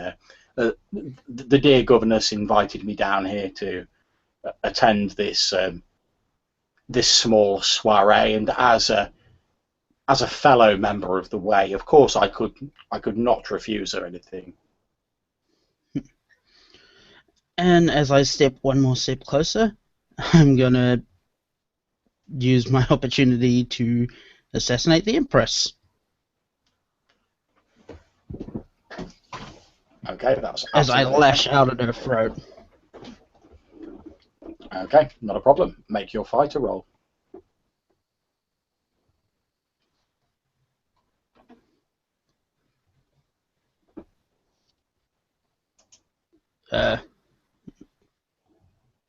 Alright, so because I... do you think Did I actually place that advantage? No. Okay, I thought it was a contested thing. Alright. I'm gonna invoke the fact that I was the most interesting person in the room, up until a point, to add a +2, and then I'm going to compel that, invoke that I am also a cunning agent of the Terang, and I'm a practitioner of the 13 Forbidden Martial Arts, and I do nothing which is no use. Okay. So that is 4 +2s. Okay, not a problem. I'm going to spend a couple of my fate points, and what happens is I'm actually going to concede this conflict. Oh, okay. Since that gives me more say over what actually happens to my so how about I don't manage to kill her, but I leave her basically bloody and broken? Okay, yeah, I'll go with that, and I'll add a small twist to it. What actually happens is I presume you're going to like stab her or slash her throat or something. Did you say? Oh no, my intent was to just beat her to death quickly. Okay, not a problem. As you're sort of laying the beat down on her, you notice that she actually lets out a small laugh. And as you sort of lean forward to like administer the beat down, she actually sort of grabs hold of you and sort of you fall over backwards with her. So you've literally like fallen on top of her. You deliver what will be a fairly savage beating to her. However, she's still got a smile on her face. She's still sort of like chuckling under her breath, and you hear her in a slightly sort of wheezy voice, given the beatdown that you've just administered to her. She says, "Well, I was told there'd be entertainment at this function." Okay. And she leans forward, blood like covering her face, given this sort of savage beating you've administered to her, and she plants like a massive kiss on your mouth. And now there's blood on my face? Indeed. Weird. Okay, A number of guards sort of immediately run up to the sort of raised platform, and she just sort of holds up her hand, and they immediately stop. Does Yoshida notice what's going on, by the way? This huge like ruckus has broken out as this guy's just sort of like hurled himself at the Emperors. They've rolled over backwards onto the floor. A load of guards have sort of run up with their weapons out, going, "Oh, someone's trying to kill the Empress," and the Empress is like, "It's fine." Alright, I'm gonna stand up and I'm a bit confused in terms of game mechanics, so you might need to, if I say something weird, just explain it to me. I'm gonna try deliver the final blow.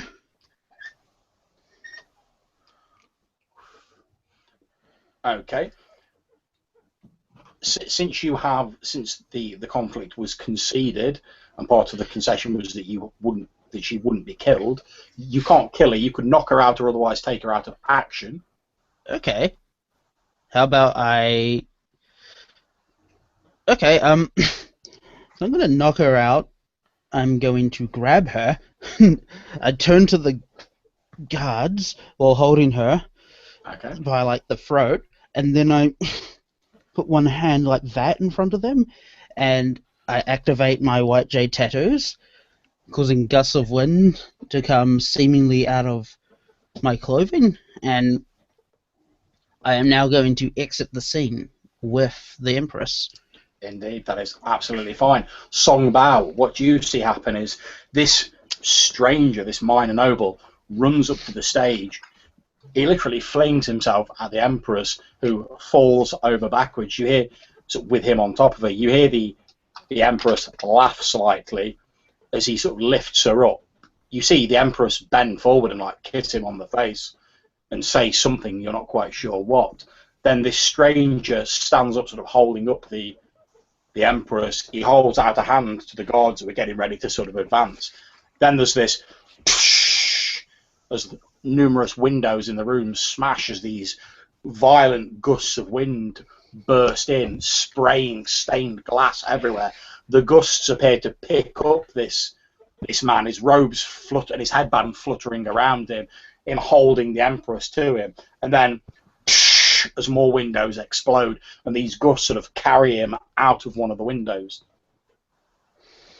The Empress with him. Okay.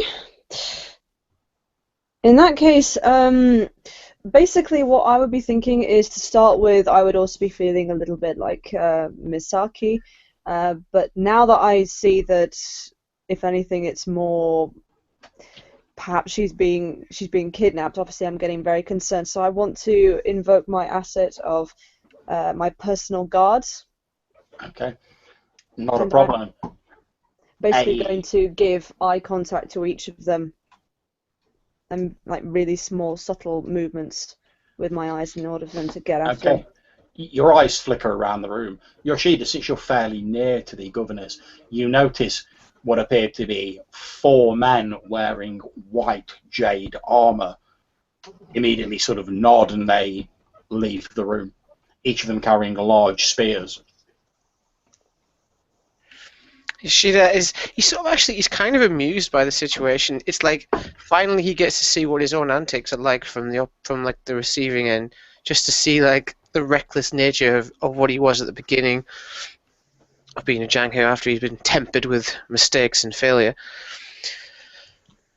And he thought, why'd you ever do that before? I was just getting somewhere with this governess. Obviously she's ignoring him completely now this has happened. Indeed, although you're finding your eyes are still sort of lingering on the governess, who looks incredibly upset and worried. Excuse me, governess, is there anything I can do to assist in this incident? I'm guessing this wasn't part of the evening's entertainment. You've got to forgive me, I'm not used to these grand banquets. I take a moment to glance down at Yoshida's hip, since I didn't get a chance to do that before. Okay, you look at his hip and you can see a fairly ornate but slightly charred wakizashi sort of wrapped up in ribbons sort of hanging on his hip. She looks at the sword and says, "Oh, I see where you are coming from. Is it for show, or do you use it functionally?" It is and he can't help but crack a slight little smile at this. It is a family heirloom, but I know how to use it. You have to take care of yourself in the southern provinces. We don't have... He just sort of gestures around. Okay. That Song kind of holds Yoshida just kind of gently by the neck like this, and looks deep into his eyes and says, Yarp. "Well," you know, she says, "Well then, please do this for your Empress." Absolutely. And indeed, Releases him. as she's saying that, and she sort of lets go of your face tenderly, Yoshida, you do, bizarrely enough, find there's like a certain part of you that's like... A compulsion almost to do what her bidding. That wants to like actually help her out and do what she's asking. And I guess to banish evil, good men must not stand idle, after all. That's correct. Well, someone's going to die today. As he goes... I'm guessing that, and then I'm permitted to like follow her wherever she goes. The guy's not going to suddenly just drag me away if she's done that. She appears to be sort of bestowing her favour on you, for want of a better term. So the guards that are still here, if she sort of gave them the signal to like have you dragged away, they'd do it in a heartbeat. But since she appears to be friendly to you, they're not paying your mind. Yoshida being Yoshida and not being a shrimp farmer, he's not completely took over with this compulsion. But he does say in a more formal tone, "I will do everything in my power to bring justice to your cause."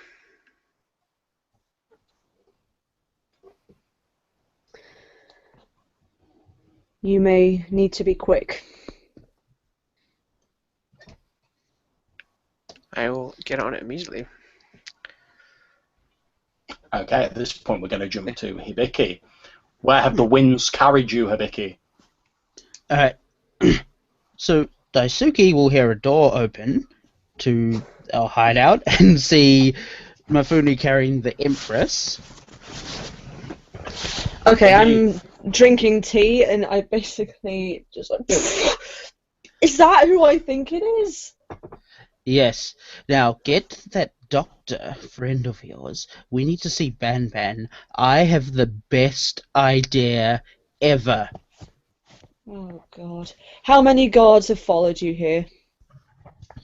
Look, this method of travel isn't the most inconspicuous, but I have a massive head start on them. Come on, quickly. Okay, Unfortunately, Daisuke, it's at that moment that you remember that Dr. Tachibana was sort of sent away to like other lodgings by Yoshida with along with Batu's father during the last 3 months. Well, Tachibana isn't here. Okay, I don't know alteration where to plan. Ban Ban is. Child's place, right? Child's place it is then. Alright, come on, we just need Red Jade. How did you get her? We can have more tales of my brilliance later. I'm Now, not come talking about on. your brilliance, I'm talking about their stupidity. Oh, whatever, How brilliant stupidity. No, there's something not right. You couldn't possibly have just obtained her like this. We're at a party, I beat her senseless, and she started laughing. She kissed me, hence the blood on my lips, then I knocked her out, and then I left. Right. Still, I'm Any keeping more a very good questions eye on before her. we attend to the clearly urgent business? Well, obviously I'm doing this while we're moving her and that Of kind course. of thing. I'm Yeah. not just standing there talking. And quick, how are you planning on moving her through the streets? It's obviously she's very recognisable. How are you planning on getting her to Mhm. the Well, Ban We need to Bans? get Is this we need to get effectively a that new robe thing? off her. Indeed, it is a new scene. I can just activate my tattoos then again, right? Indeed, and in fact, what I will do is I will say if you want to spend a fate point, I will allow you to take yourself, the Empress, and Daisuke via that method Yup. to Ban Ban. So crush that little fate point. Hibiki sort of throws open the doors dramatically, and there's this as these swirling air currents wash in and sort of lift the three of you off the ground, and you're sort of borne through the air. People in the crowd as you sort of fly over their heads going, oh, and sort of pointing up at you. And then you're sort of deposited down just outside the door of Definitely Ban Ban's not house. the most inconspicuous. However, What it are you was going very to do quick. next? Blow up a house? No. I knock on the door. Come on, please be home, please be home, please be home, please be home, please You be hear, home, please be you hear a home. voice which is obviously Ban Ban's from inside saying, who is it? It's us. Mifune and Daisuke. The door opens and you see that on the sort of there's a larger table now in this front room, and there's a number of fairly sort of surly and angry looking men stood around it. There's a number of charts and sort of scrolls laid out on the table. Ban Ban looks up as someone else has opened the door. I step in and I'm like, this is the Empress, yes. It turns out it was the governor. But if you help me, She we smacks her can get fist him down on the table. killed I knew tonight. Well, if you help me, we can get him killed tonight. What's your plan? It involves booby trapping this body. What have you been drinking, Mifune? You're insane. She looks at you and she sees your face covered in blood and she's like, are you injured? No, this bitch is just really fucking crazy. Yeah, she kind of likes being hurt, apparently. Well, if what I've heard about her being a follower of the way of suffering, that would make sense. Yes. Yeah, but we can. I didn't think it would be like that. I wipe the blood off my lips, which I done immediately. Yeah, Yeah, I chuck you a cloth. not gonna lie, it was really fucking weird. How are we going to booby trap this body, Mifune? Well, I was hoping the doctor would help us with this, but Yeah, but we he's not can here. do some horror. I either have another doctor that we might be able to use, or we could just do this haphazardly and Why put do- a bomb inside her. Well, I was going to say, why do we need a doctor? Well, if we want to do it without... You're right, we don't need a doctor.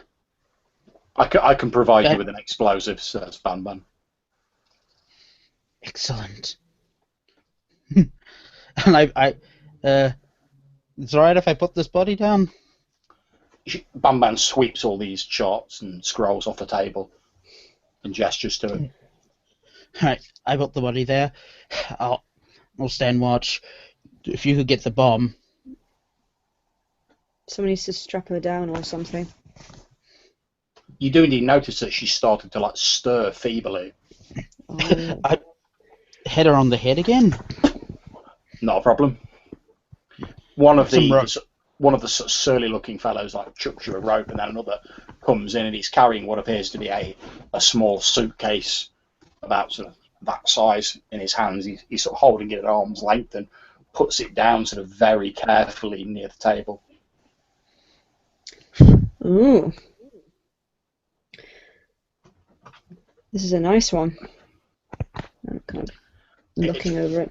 It's one of my own, says Banban. Saving it for a special occasion, then? Yes, I've had all of my men bring as many of my explosives as they can.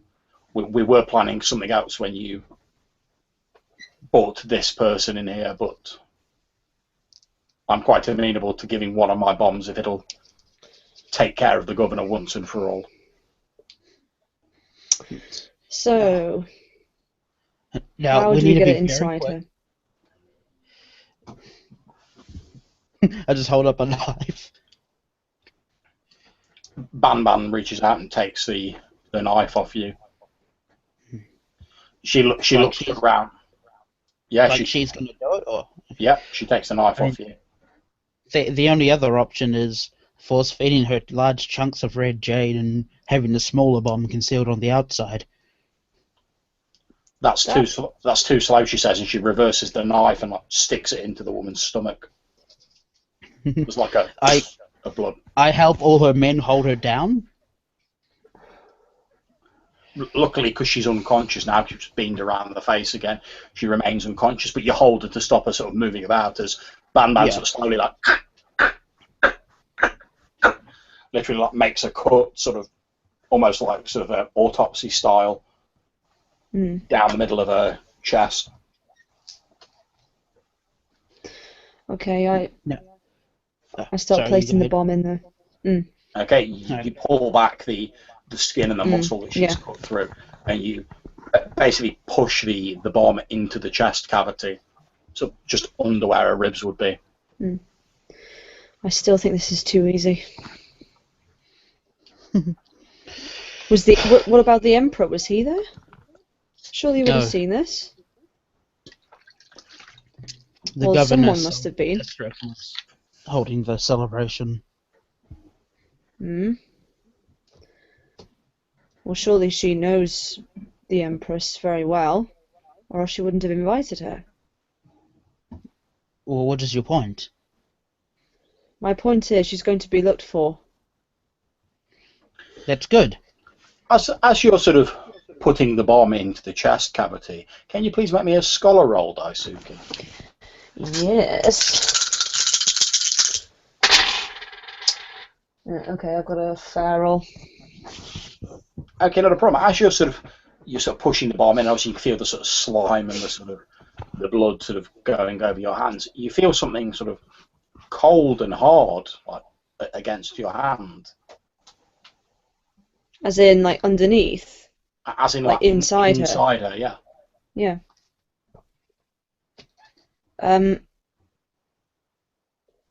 Okay, I suddenly get the theory that we may have been beaten to this, and say there's already something inside her, and I have a bloody good feeling I know what it is. What is So it? I'm gonna try and take the bomb back out, unless it's too far in No, already. no, it's fine. You lift it out. There's like a sound as you pull it out. Right, someone hold this. One of the men. We need some more light, and what I'm gonna try and do is just like slowly. I bring over a lantern for Daisuke.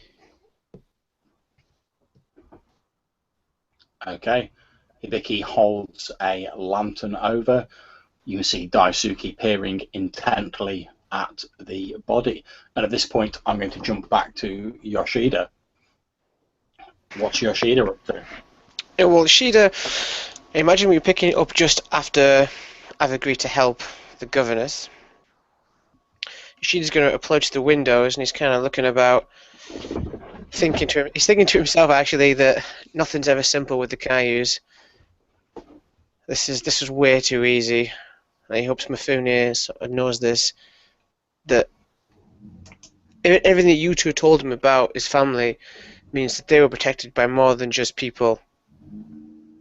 He's sort of like stroking the hip of his sword without really realizing it, thinking that, you know, even you two, who wasn't really like the rest of the Coyotes, he had a kind of powerful weapon of jade infused, perfectly made, and he was, you know, not the same level as is it his sister?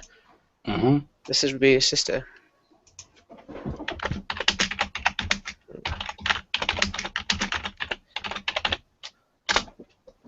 Yeah, it was the sister, yeah. Yeah.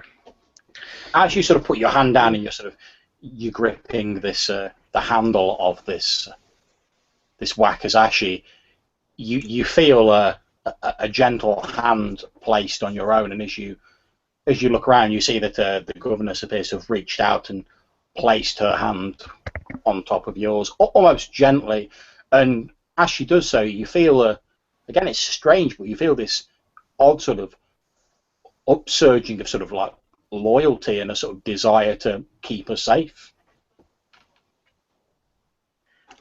Does Yoshida notice this as being unusual, though? It's odd. You do. There is some sort of small part of you that's like, oh, this is a bit strange. It's not the sort of thing I'd normally do, but you're still sort of like powerless to sort of resist this sort of feeling. Yeah. It's not a compulsion to directly do anything, but like I say, you do feel this sort of strange desire to sort of like help her out. And It's like she's given me this sudden urge to go save this woman who, deep down, I know I don't want to help, but at the same time, suddenly it's causing a real conflict inside me. Yeah, you're feeling strangely conflicted, as like say, as Songbao sort of places her hand on yours. So she's going to mutter aloud. He's going to be like, "But where would they go? Where would they take the governess? The empress. Whoever that was must have had impressive talents to get so close." At which point, Songbao sort of leans in a bit closer to you and in a sort of whispered voice says, "If you would help me recover the Empress, my gratitude would obviously be immense."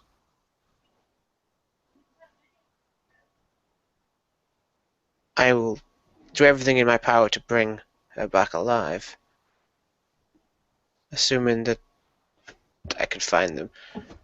She looks at us sad for a few moments and then says, "Of course, you do realise that if any harm comes to her, then her husband, the governor, will leave no stone unturned seeking vengeance against the people who have taken her. It could tear this city apart." And then at those words, you know, that's the strangest thing, that those words, it's suddenly clear to Yoshida what Mifune is up to, and without thinking on it, he's thinking he's took her to where Banban is. He's going to bring the entire city crashing down upon her, and that poor family's just lost a mother. So Yoshida's just going to nod, and he's just going to start striding purposely as if he's going to leave the place, as if he's taken those words to heart. Okay, Song Bao, you see this man nod, saying he'd do his best to bring her back safely. You've just said, oh, it could tear the city apart if anything happened to her. And you see him stride purposely off. Do you do anything else as he starts walking towards the door?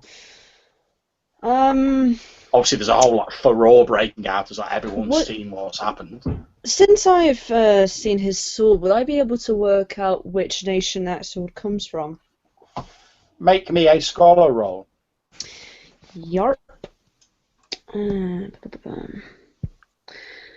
thing is, I may want to, since obviously Yoshida is now on a mission, I should let you know that he's probably not hiding the fact that he's a capable individual now. He's striding out rather than sort of shuffling out as a shrimp farmer.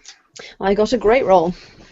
Okay, as he's sort of turning away and he's marching off, a couple of the ribbons have sort of fallen away from this Wakizashi with the speed he's turned and started marching out.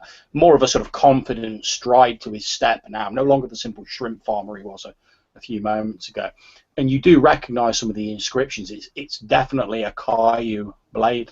Mm-hmm. And in fact, as a couple of the ribbons fall away, you recognise scorched and slightly melted, but you recognise the insignia of the Kaiu royal dynasty emblazoned on the side of the Wakizashi. I wonder if Misaki knows him.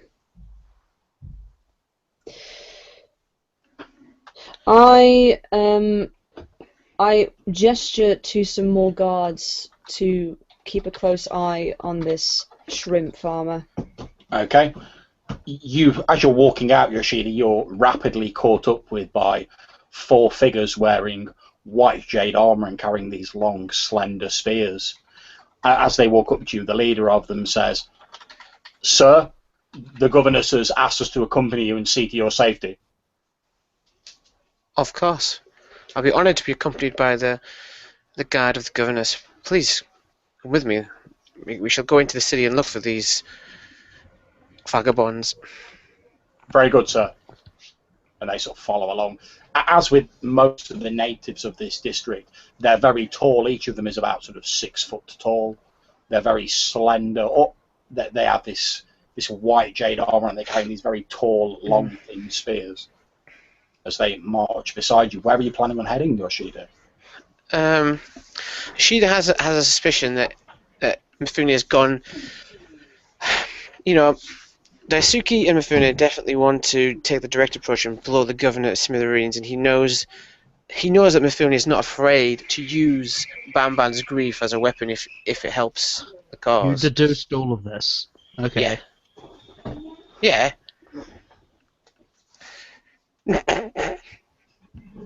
Let it be known that I call bullshit. But obviously, he can't go straight there with the guard with him. So he's going to head to the Sheshin District. Okay, you start making your way towards the desolation, as it's become known. Yeah. In his eyes, he's trying to act like if he was a noble not from this city, where would he assume this place they've been taken? Somewhere where there's no people. And flanked by these governmental guards, you start making your way across the city towards the Sheshin district. I will now jump back to Daisuke and Hibiki. You've pulled out this bomb out of the chest cavity of the Empress. What is it? You pass it off to one of the men stood by your side who's like holding it like. What do you think it is, Mifune? I told you. Well, can you disable it and replace it? Are you reaching back inside to see what else is in there? Or? Yeah, I am going to reach back inside. Okay, as you reach back inside again, you feel something cold and sort of hard and sort of a slightly curved surface. And then you feel whatever it is twitch underneath your hand. I yank my hand back. Okay, make me an explorer roll.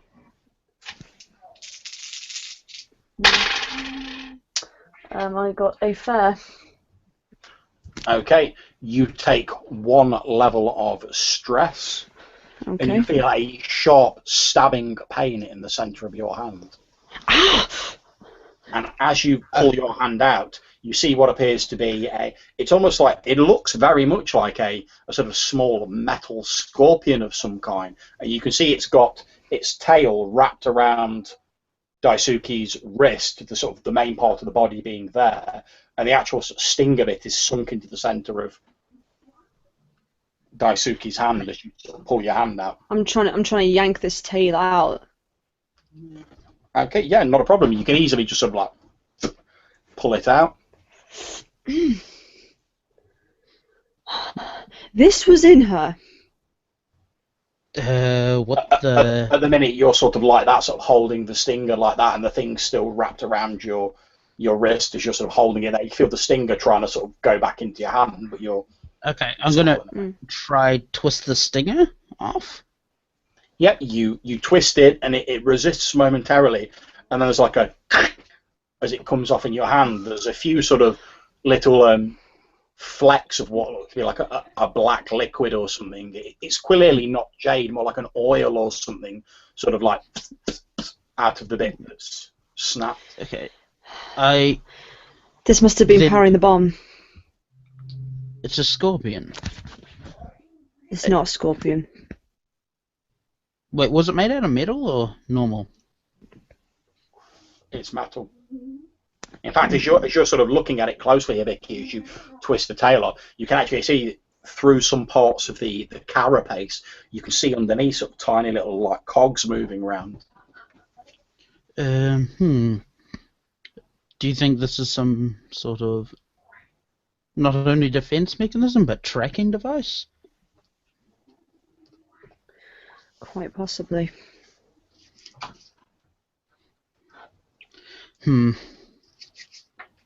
As you're sort of pondering this, you hear a slurred voice from the woman on the table, and you just hear her go, "Oh, it's gone."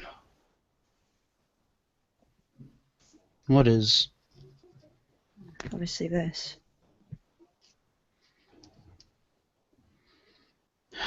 What is it? What does it do? Control.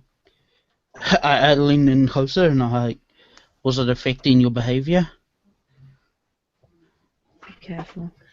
You lean in close, and you can see that the fact that she's able to talk at all with this big like cut down her and like remain conscious at all is like a testament. She must be extremely strong-willed, and no doubt has been toughened by her mastery of the way of suffering. You see, with a sort of like a hand that's across her chest, she goes, I do, but I'm cautious. You move in closer, and in a sort of voice that's barely above a whisper, she goes, it makes you do things. What things?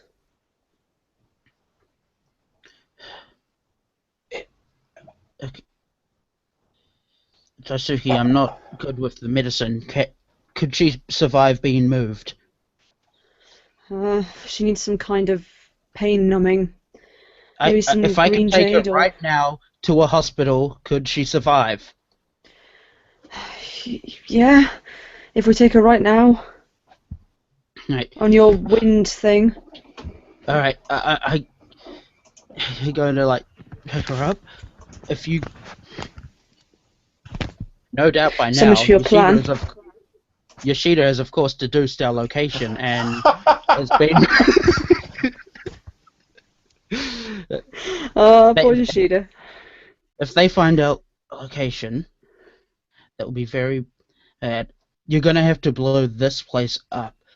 If you set it on the timer for about 40 minutes, that should be about the time they get here. But yeah. I write something down on a piece of paper. Write this, and go to this address and say that I sent you. My friends will be able to perhaps explain the situation more to you and be able to provide you shelter. I give you address to like a Church of Ehal place. Yeah, not problem. There's temples dotted throughout the city, some of which are abandoned. Well, the district, not the city. But only one that contains some of my other agents. Mhm. So I'm going to take the body and I'm going to fly off to the hospital where I encountered that guy, where me and Daisuke went to confront that guy who gave us the Black Jade. Okay, so are you referring to the doctor that you spoke to in your downtime? No. Oh, the two. I believe you mean the The Tujara medical facility with Fujimoto Yasha. Mhm. Okay, not a problem. Again, there's this gust of wind that carries Hibiki as he's sort of holding this body in his arms out of the door.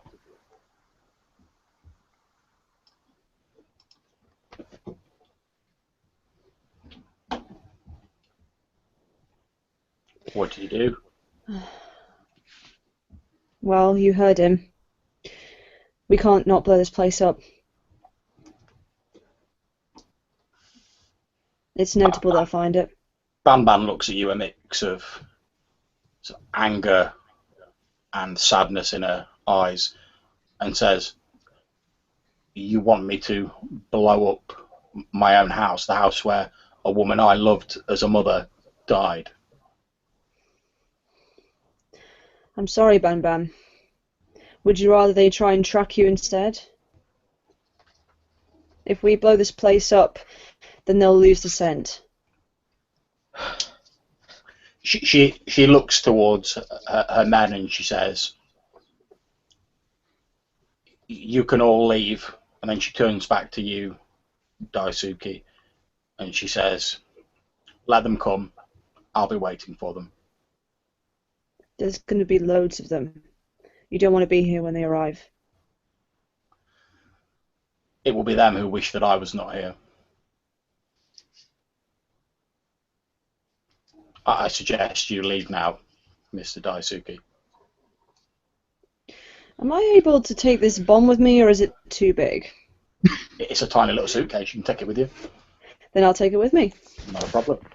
As you're sort of turning around to leave, Ban sort of like puts a hand out and stops you for a moment, and she says, "The next time you see Yoshida, just tell him I'm sorry." And then she sits back down on the beanbag behind this wooden table, the same beanbag on which she found Chao's body, and she places her head on her hands on the table and sits looking at the door. Okay, I leave without a word. Okay, and you leave. Meanwhile, Yoshida, you have reached the outskirts of the desolation of Sheshin, this blasted heath of melted stonework and corpses. Yes, Yoshida is worried at the moment. He knows that he obviously can't lead these guards to where he thinks they've gone. At the same time, the longer it takes him to get there, the more things get out of control.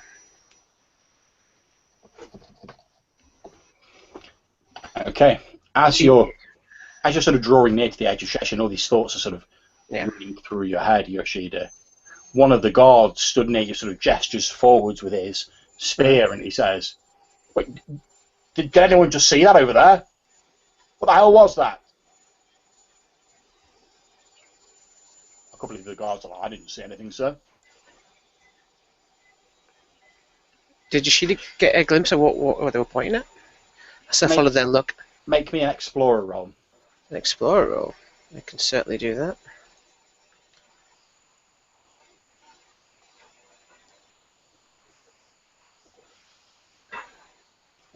Okay. With your fantastic sort of perceptions and reflexes, as he was sort of extending out his spear before he even spoke, you followed the line of it to where he was pointing. And for just a few moments, it was no more than a glimpse, no more than a couple of seconds, you could have sworn that in one of the sort of open, sort of ruined windows of one of the half-standing, decimated buildings, you saw a pale face staring out of the window, covered in blood, half of the flesh missing on the face, showing exposed bone, its face frozen in a scream of abject horror. And then, as you sort of blinked, it was gone.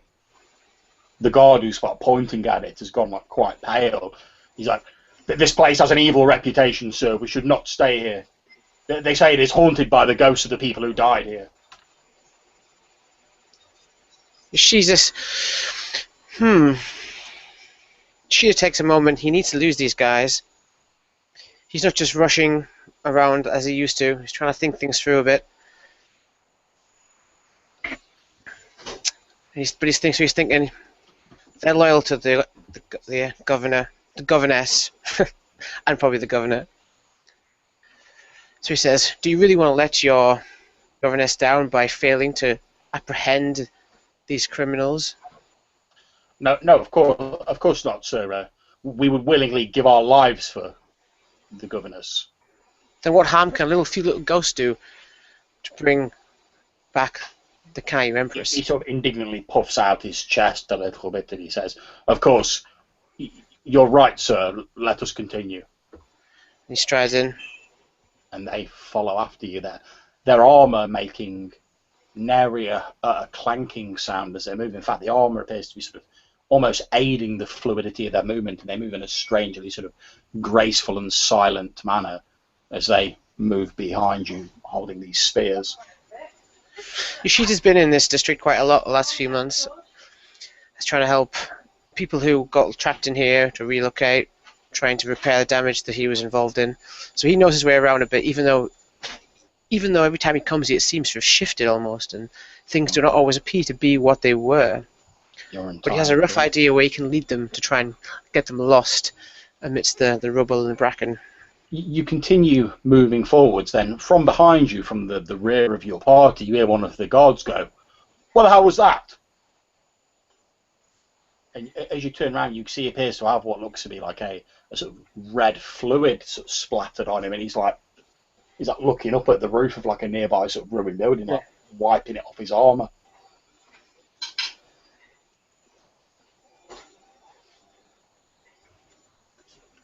It's only the sound of your own minds, gentlemen. Trying to put a southern drawl on it. Can you make me an explorer roll, please, Yoshida? I can. If something is attacking me in melee combat, by the way, I do get a +2 to that. It's not. Okay. Okay, although the guard whom this fluid has splattered on doesn't appear to have noticed it, because he's too busy like rubbing at his face to try and like get whatever it is off, going, "Oh, someone's obviously leaked on me from the nearby roof." You notice that where it's sort of like splattered his arm and sort of covered his armour, you notice that the fluid actually appears to be like seeping into the joints of the armour. It's got a very slow sort of fluid movement, almost like semi-congealed blood. It's not actually like damaging the armor. It's just going through it. Has Yoshida seen this happen before when he's been in the district, or has he heard rumors of? Not that you're aware of. Suddenly there's a loud scream from the guard and he falls to the floor, his body racked with convulsions as though he's having some sort of fit or a seizure, his entire body spasming. God, seize that man. Stop his thrashing. The guards start sort of moving forward to Put some try sense into him. restrain this guy. One of them sort of leans forward to like press the guy's chest to sort of like hold him down to the floor, and as he does so, the guard that he's pressing down suddenly goes and what appears to be an almost like vomit-like stream of blood sprays out of his face, like directly into the face of the other man, who's like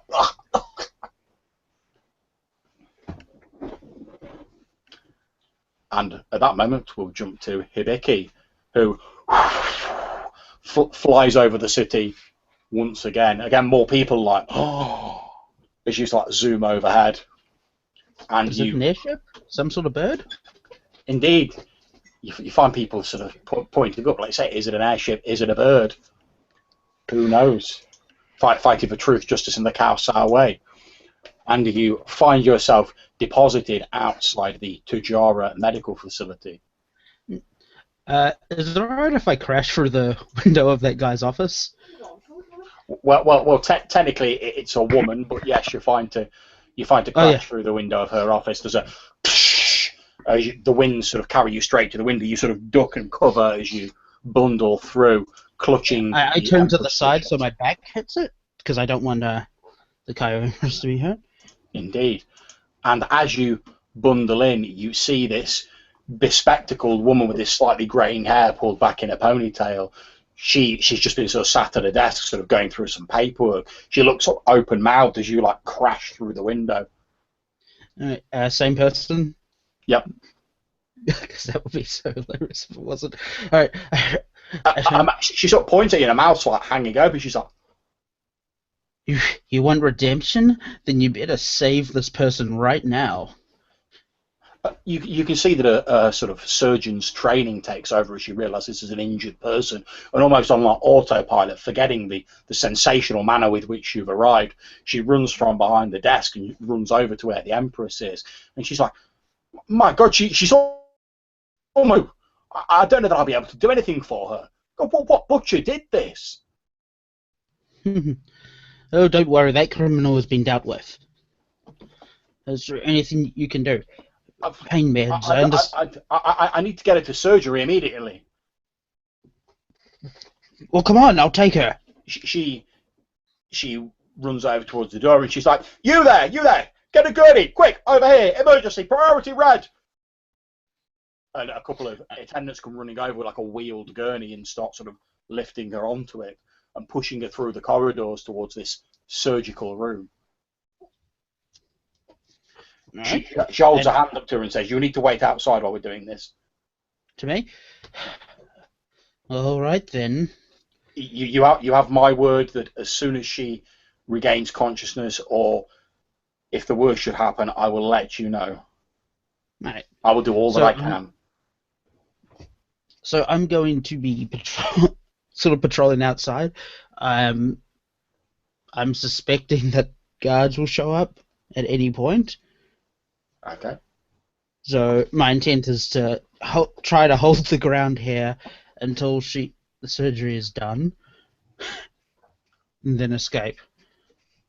Okay, not a problem. I'm momentarily going to jump back to Daisuke. You've left Banban in this building.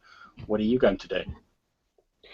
Well, I take a look at this address and then get a good idea of where it is and go there. Okay, you head over to this address. It appears to be an old temple to the Church of Ihao. You can see there's a sort of wooden door on the front of it. It's got like one of those little view slits on it. Okay. I go up to it and give it a couple of knocks. You knock on it, and there's a shk as the vision slit slides open, and you see a pair of eyes behind it, and a voice says, "Shri Yanga to Yangan." Sorry to disturb you. Hibiki Mifune sent me. The door opens slightly, and you see a man stood behind the door, and he holds a hand out. What do you want? Coin? I'll give him a coin. As you go to put the coin in his hand, he just sort of goes and throws it down on the ground. What do you want? I don't understand. He looks at you and he says, "If you have really been sent by one of ours, then they will have given you a piece of parchment with some writing on it." Oh, you want that? Yes, here we go. He takes it off you and he looks at it and he says, this time in the common tongue, "Then you had best come in." And he gestures you Thanks. inside. It's a pretty empty, large temple. This man's wearing fairly sort of nondescript, dark blue robes. And he gestures to what appears to be a crate, and he sits down on another one. "Please, be seated." Okay.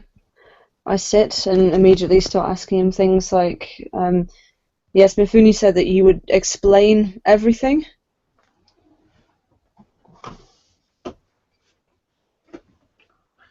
That is an absurdity. Of course I cannot explain everything.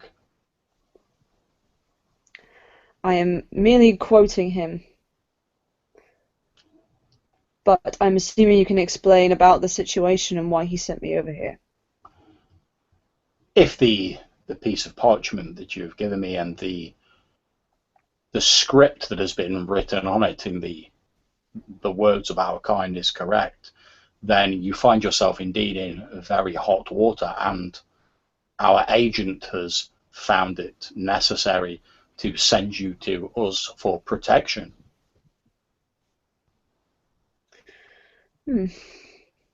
But I'm assuming protection from the governor, right? You will be in no danger from the governor's troops while you are here. You can rest here for a time. Are you... He said you were agents? Are you like him? He smiles slightly and says, "We all serve the same master."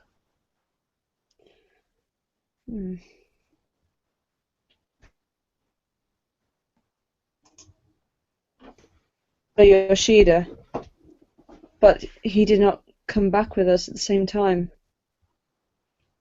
I hope he will know to come here as well. Who is this Yoshida that you speak of?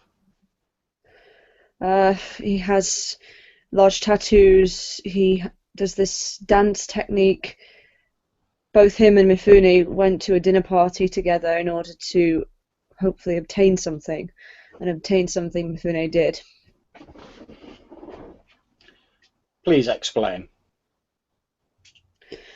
Well, it's kind of hard to explain since I'm still getting over the situation, but when Mifune returned, he was alone, except he had brought someone else back with him, i.e. the Empress.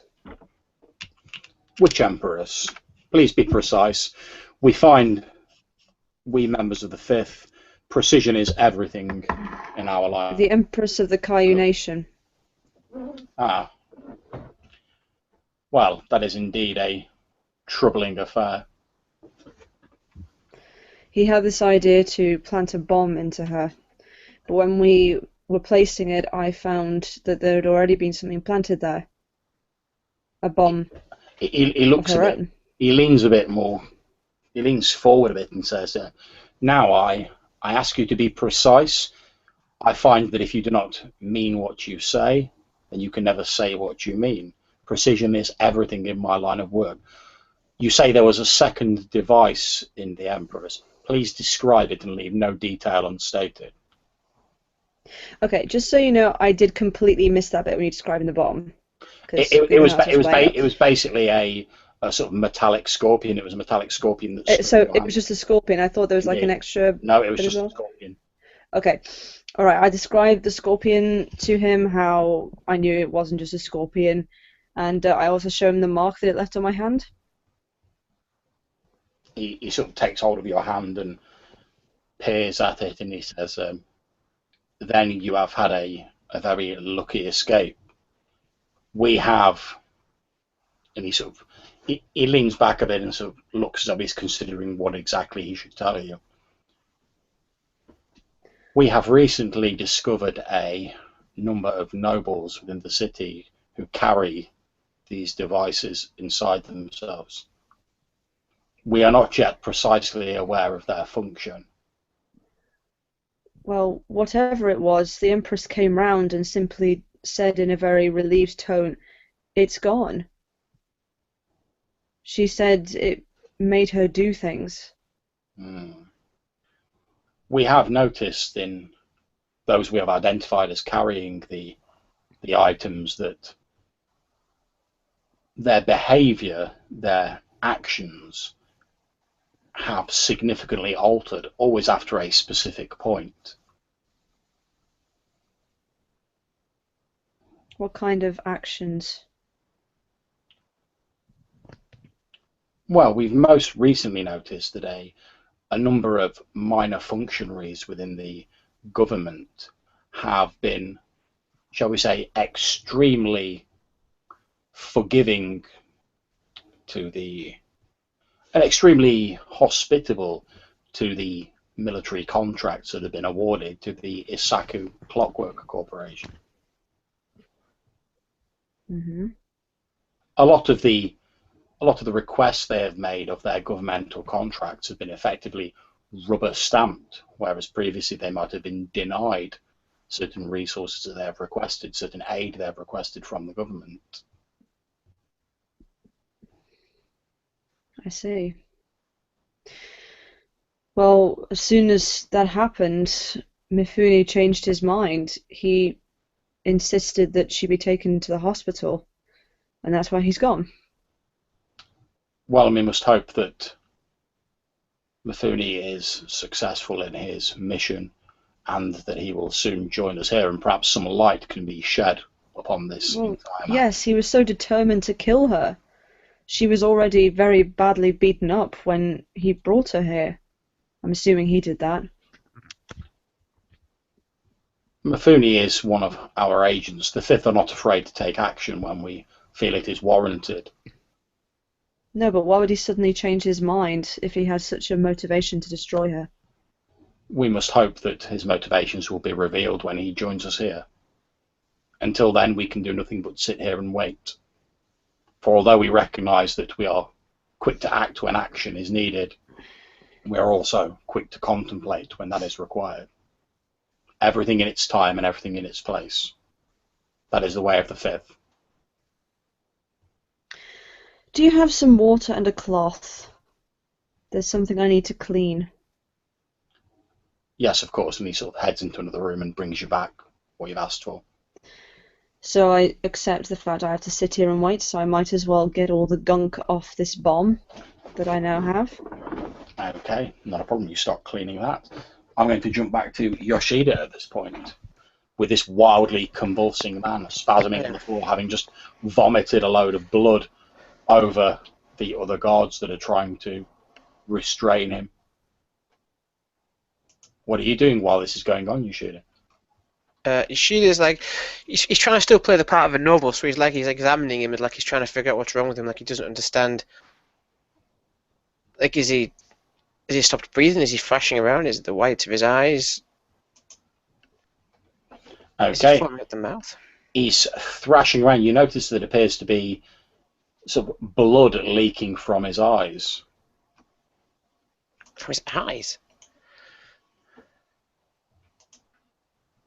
Indeed. Yoshida's never seen this happen before when he's been in the district. Not that you're aware Always of. heard, no. Then as you sort of look around, you notice that a couple of the other guards who were trying to restrain him also collapse to the floor and start twitching and spasming.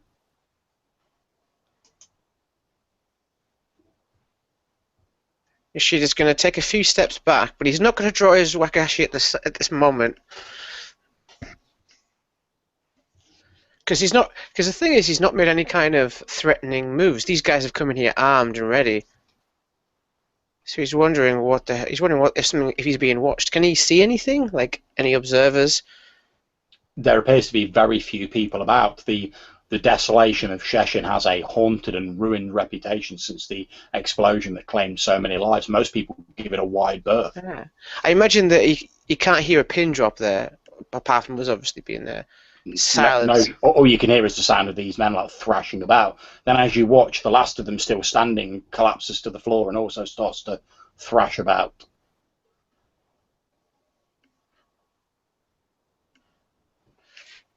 He approaches them slowly. He kind of looks over them with genuine regret on his face. He's like, I'm sorry that I led someone else to their deaths, but I'm trying to save this city, and people are going to have to die to do it, as I keep being reminded. Suddenly, all four of the guards like rise to their feet as though they were sort of pulled up by invisible strings. Each of them sort of looking at you. You can see like blood running out of each of their eyes. I guess they're like standing around me, just staring at me. Yep.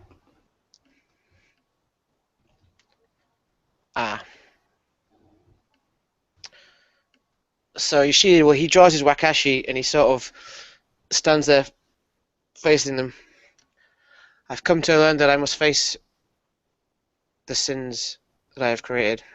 If you're going to attack me, attack. They stand there holding their spears, and then almost as if they were all sort of moved by the same motivating force, they all open their mouths.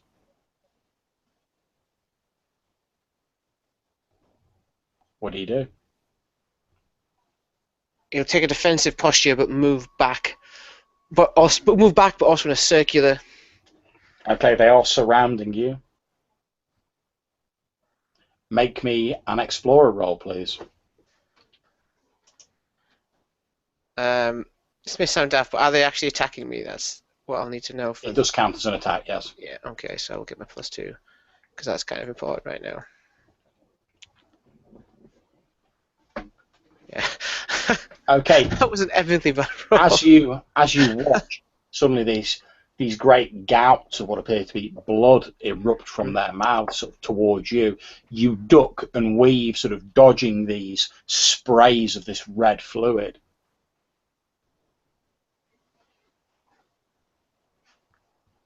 Does it treat the same sort of stuff that's hit their armor? Indeed. Is there anything like jade? Does it give like kind of a jade, like reflectiveness? It doesn't appear to be. It appears to be blood. All right.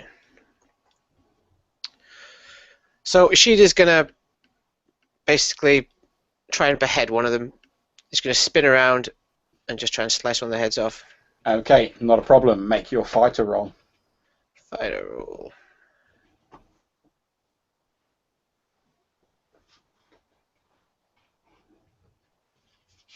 Okay.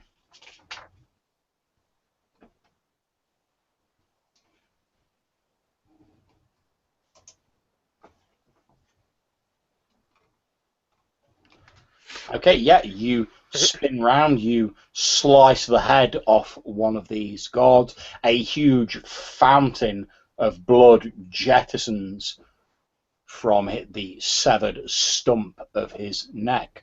Can you please make me an explorer roll?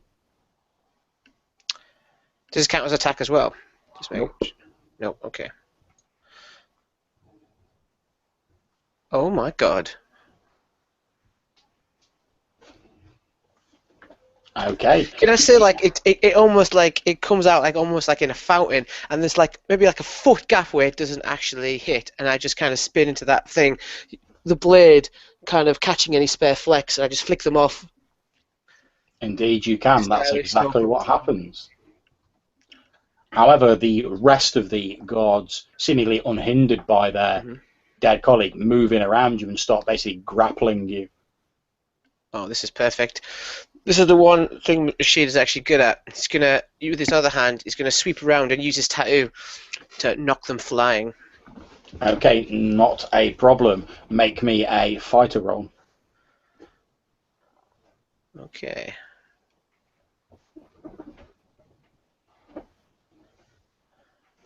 Okay, you spin round, throwing your hand out. There's a sort of subtle ripple or distortion in the air as this wave of force rolls out from your tattoo, throwing them like rag dolls away from you.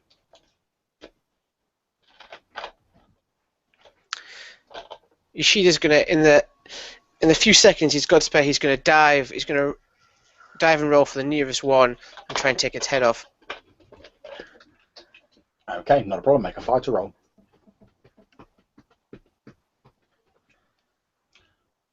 Not a problem. Shunk, boom. Off goes the head of another one. Again, blood fountains into the air.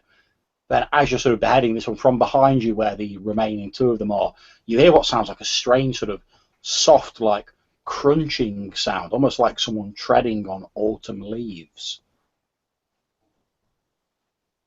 That's like the first sound I've heard this entire time that's not been caused by me or the guards.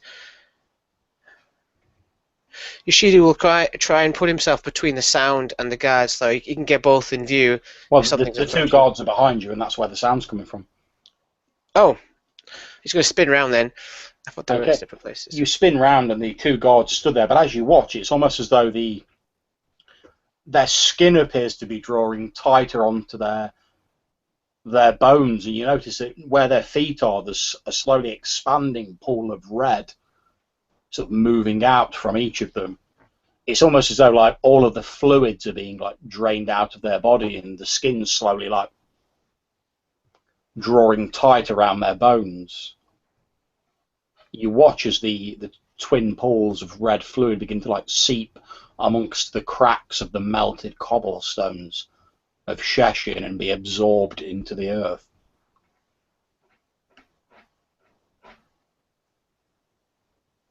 She's sort of like he's never seen anything quite like that, but bizarrely reminded of the time that you two got bitten by a blue creature, thinking back to those times and how the city just keeps throwing more horrors at them. Where the hell could that blood be going? It's almost sentient.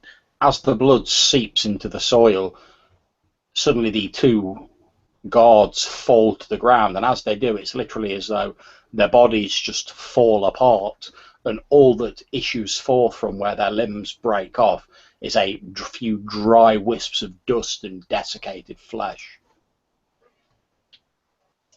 And you're left standing alone in Sheshin. Silence falls over the area. Not even the sound of crunching feet. Nope. She's going to stand there probably for a good minute, just in kind of defensive posture, nervous, slightly scared actually, that what he's witnessed is definitely not natural, and that's coming from a guy who's covered in black tattoos that do strange things. Then, remembering his purpose to save the Empress for the governor / save Mifune from his own tomfoolery, kicks in. He's sort of he's going to start making his way to the hideout. Okay, not a problem. Meanwhile, Hibiki, you are in the hospital. You've been there for probably about an hour and a half. The door opens and you see the surgeon walk out. She's just sort of taking her face mask off as she walks over to you. He says, "Well, I think I've managed to stabilise her. If she makes it through the night, she's got a good chance." And she leans in closer and says, I should warn you, I think I saw one of the orderlies recognise her and slope off to inform the authorities. I'm sure they'll be here any moment." Then I must move her. I'll go out to the desk and I'll try and buy you as much time as I possibly can. I don't know how long that'll be, but whatever you're going to do, you best do it very quickly. I take her and I run back to the. I pick up the Empress and I run to the office where there's a hole in the wall, and then I activate my tattoos, and of course, flying from point A to B to get to my hideout, not the best idea. No. But unfortunately, I will have to arrive in that general area. Yep. And then try to make my way to the hideout as inconspicuously as I can. Okay, not a problem. You do so, and you soon find yourself. Actually, as you're just leaving the office, you hear what sound like angry, officious voices talking outside the front desk. You can't hear what they're saying, but you can hear the doctors sort of like in sort of pleading tones, sort of trying to buy you some time, as it were. And then out of the window you go, and you soon find yourself outside the church of Ehal, having landed sort of like a few streets away and crept through the back alleys to the door. I knock on it and I say, 7:15, are you there? It's 5:13. The door opens and you see the man you know as 7:15 sat in the room. Daisuke sat there with him. Alright. Come on, let me in.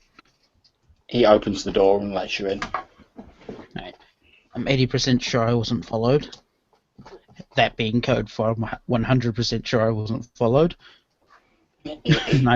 He nods and shuts the door. And then I place her on a barren table. So, long story short, I got the Kaiju Empress. I think Yeah, she I was already being told him. controlled. I told him that too. Good. Did you manage to sort her out? Is she stabilized?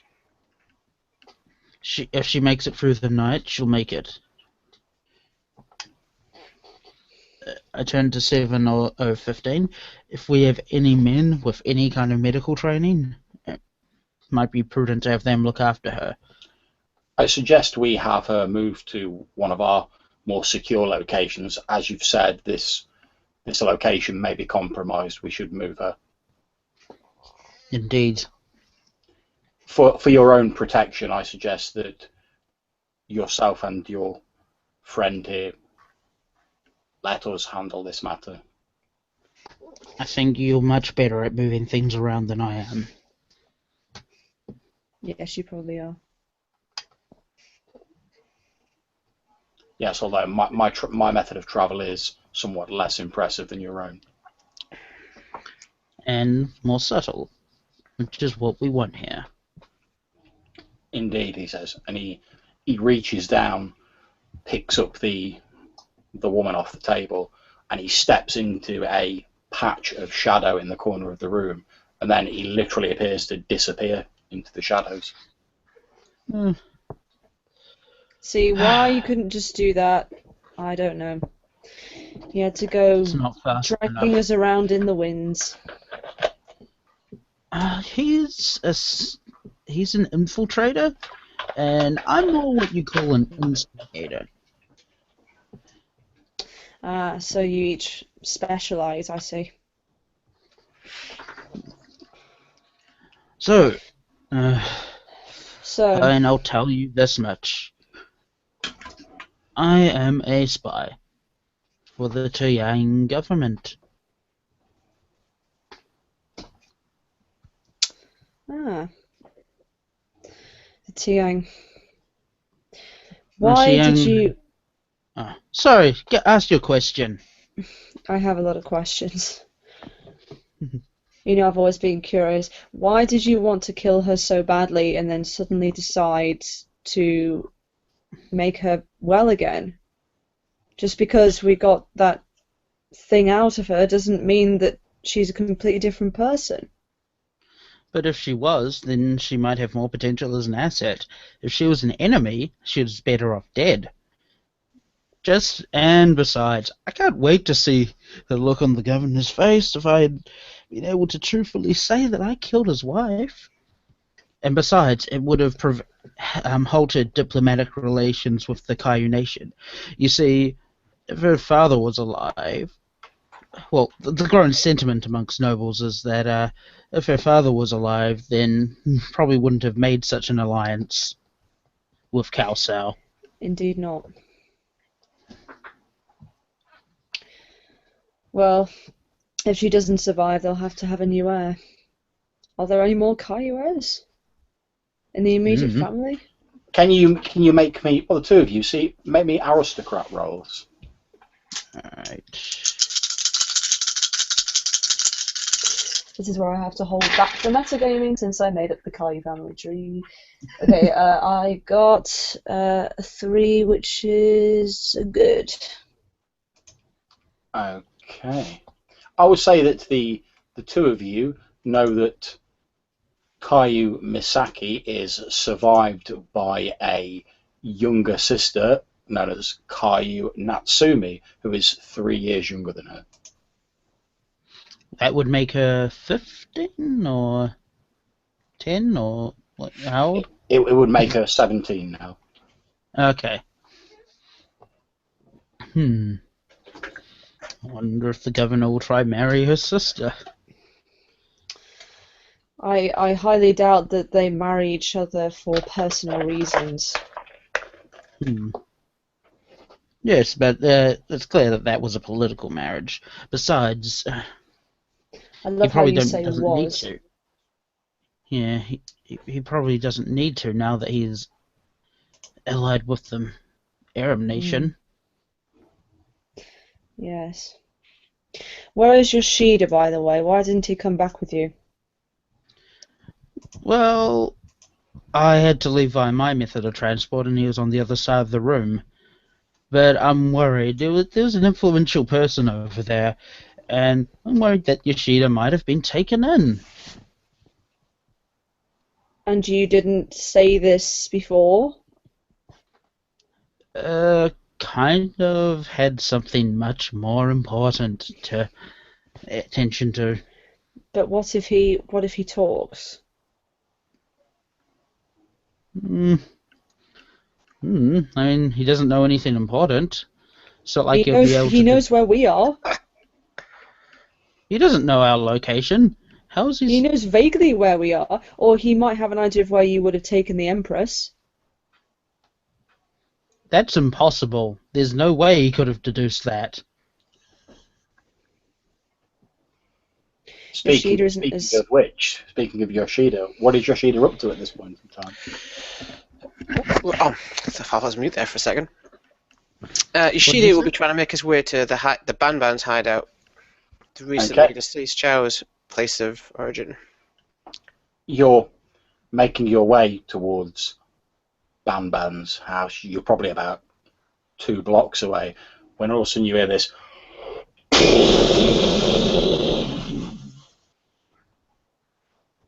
in the distance, and you see a couple of blocks away sort of smoke, thick billowing clouds of black smoke rising into the air. Obviously the two of you at the Church of Ehal, you'll also feel the tremors and hear the slightly fainter. What the fuck was that? I clutch the bomb in kind of comfort.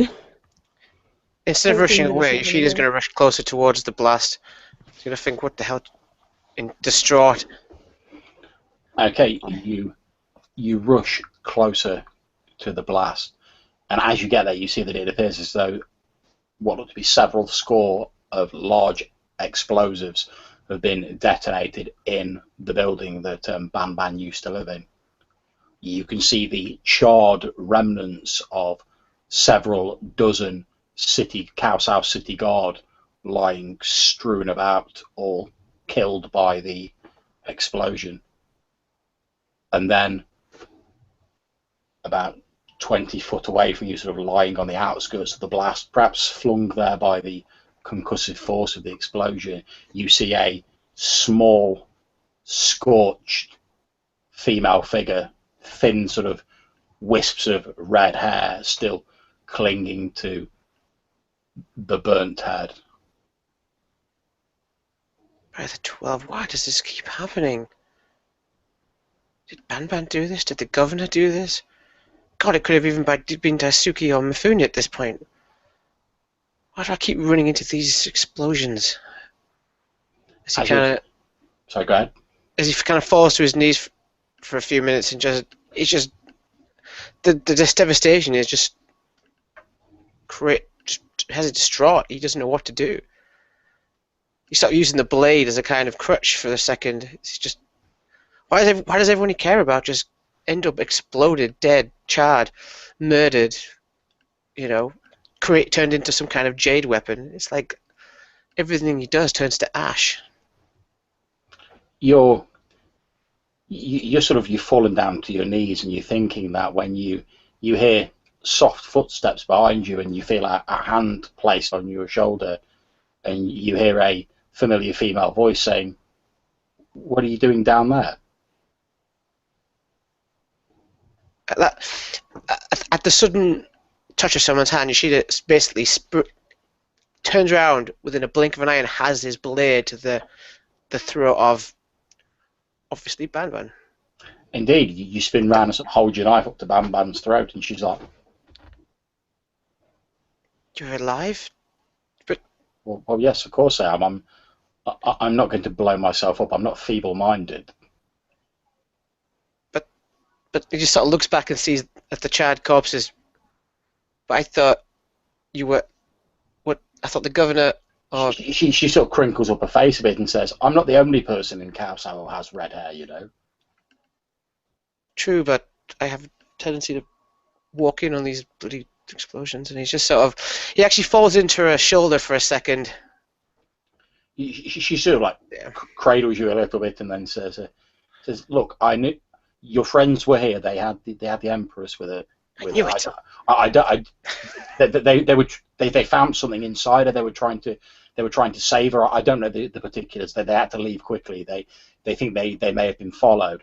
I knew that it was only a matter of time before the guards would come here. And although I hated to do it, I knew that Lady Chow wouldn't have wanted to see her.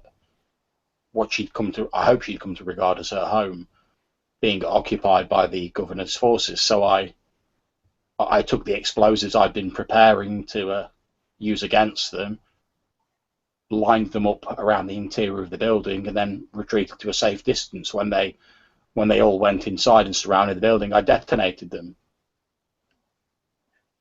I'm sorry if you mistook that for me. I would have come out sooner, but given all the smoke in the air, I couldn't be sure it was actually you until I heard you cry out. I thought, well, in your current mood, that you would have done something rash, as is the nature of grief. It pushes us to do things that we probably should not do. She looks down at you and says, "I would, although I am grief-stricken by the death of Lady Chow, I think that she would want me to go on and to live and try and continue the cause that she fought for. Nothing would have been gained by me joining her prematurely in the land of the ancestors." It's truly good news to hear that you're all right. So gripping her arms. I wish I could stay, but I need to find Mifune. I'm going to have to check the hideout. Possibly he's taken her there to our own base of operations. Well, if you do not mind, I will accompany you. There's nothing for me here now. You're most welcome to. I need to... He goes to say save the Empress, but then he's like, speak to the Empress. As if something was almost like triggering a response. I need to speak with her before he does anything stupid. She has information I need. Okay, not a problem. I'm going to jump back to Daisuke and Hibiki. You are still at the Church of Ihal. What are you doing?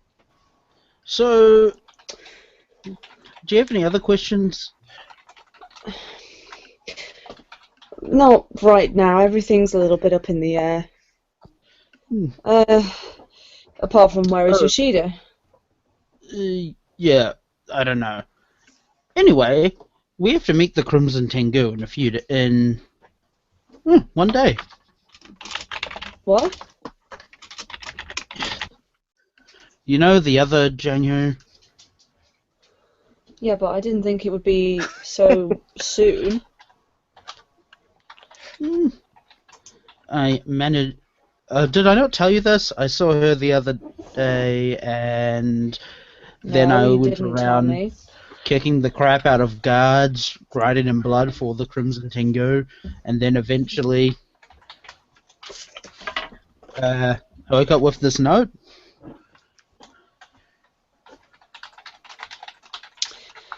You would do well to pay heed of your friends and be more specific when you tell me these things.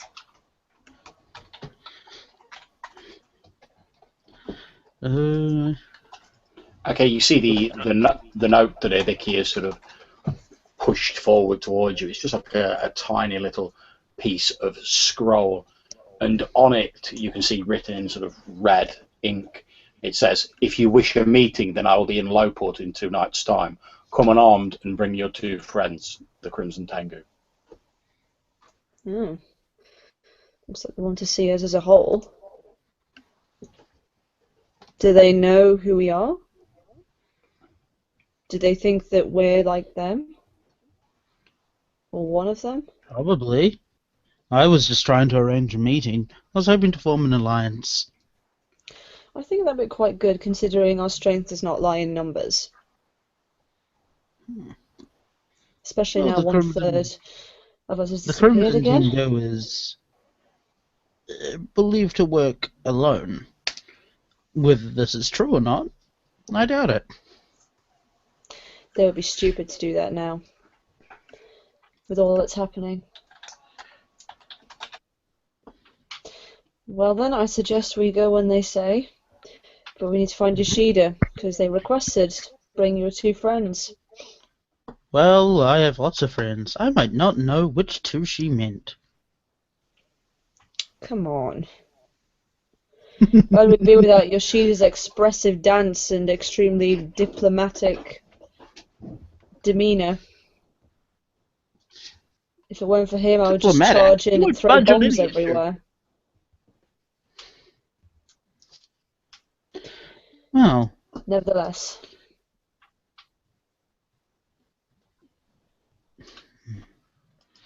anyway, I'm surprised I haven't had to fight my way out of anything yet. I say, tempting fate.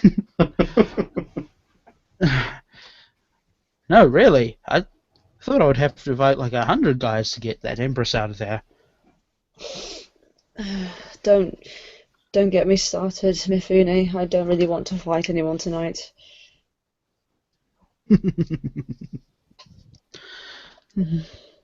I'm not ready to put my Storm Phoenix technique into practice. Oh, right, you were practicing. Yes. Well, Bef- good for you. This is much Before more you honorable went to a than using one of party the... and brought back the Empress. What can I say? I'm an instigator. But seriously though, where do you think Yoshida would have gone? I don't know. Okay. Probably wandering around the streets. He'd either go back to... He'd either actually end up in one of the places that he frequents or thinks that I frequent, or you. So perhaps our old... the hideout the 3 of us have been staying at? Mm-hmm. Or perhaps at Banban's place. Oh, I hope he didn't run into that bomb. I'd have the deepest sympathies if he did. You mean this bomb? And I hold up the case. I got the impression that Banban was gonna go bang on old Chow's house. Well, if she did go bang, she used a different type of bang. She probably has lots of bang. I never go empty-handed if I see a red jade bomb in the area. By the way, how big an explosion will that thing do? Bigger than the one that happened several streets away. It could blow up a whole castle. Are you thinking what I'm thinking? You're not suggesting going back there? Why not? The night is still young. What, and finish off the rest of them? Well, oh, I was referring to the floating district, the floating outpost, not the... Surely you could split it into several more, could you? Is it possible? Yeah, it would take a bit of time. Hours? Minutes? Days? A couple of hours at most. Excellent. If we were to do a lot of damage in one night, stealing the Empress and destroying an outpost, then it would be much harder for the governor to react appropriately. Yes. You need to constantly act to keep your foe off balance. Did you learn that in the Storm Phoenix Dojo? Did I? Did you learn that in the Storm Phoenix Dojo? Oh, it kind of cut off mid-sentence. No, sorry. We haven't got to the psychology lessons yet. I'm still learning the basics. Okay, so can I presume that you two are trying to locate Yoshida at the old hideout? Hmm. Yeah, sure. Okay, no problems. You head back to the old hideout, and indeed you do find that both Yoshida and Banban are at the old hideout. Ah, so Banban, that was not you. Or maybe Well, it was, and she just didn't kill herself stupidly. That would be more accurate. I certainly created the explosion, but as you say, I don't see any reason to blow myself up along with the patrol of City Guard that arrived. Do you have any more red jade? I know where it can be obtained. I have several contacts in the refineries who can smuggle me out small quantities, only small quantities at a time, but... You saw that suitcase. Daisuke, would it be easier if Banban was helping you? Yes. Definitely. Oh, Banban, how would you like to continue to help disrupt the governor's intentions? Do you really need to ask? Excellent. This bomb is a large piece of red jade. If we can split it into 4 and explode the 4 chains that are anchoring the Aerum research outpost, this will prevent the governor from allowing the Isaku Clockwork Industries from mass producing the armor units there. But won't it, white jade's not my speciality, but won't that just simply cause the outpost to float away? Mm-hmm. In theory, yeah. Well, it's either that or blow up the outpost, which would destroy the district below. I would rather not do that. I'm simply, as I say, this isn't my field of expertise. I'm a demolitions expert. It seems a waste to just simply let something like that float away. Well, yes, but remember, a small operation like us is fighting a large operation like the governor. We don't have the resources to effectively use the material in that outpost, but the governor does. That's very true.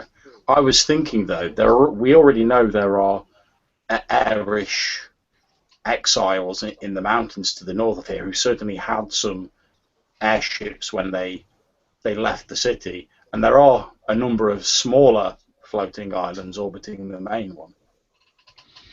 Wait a minute.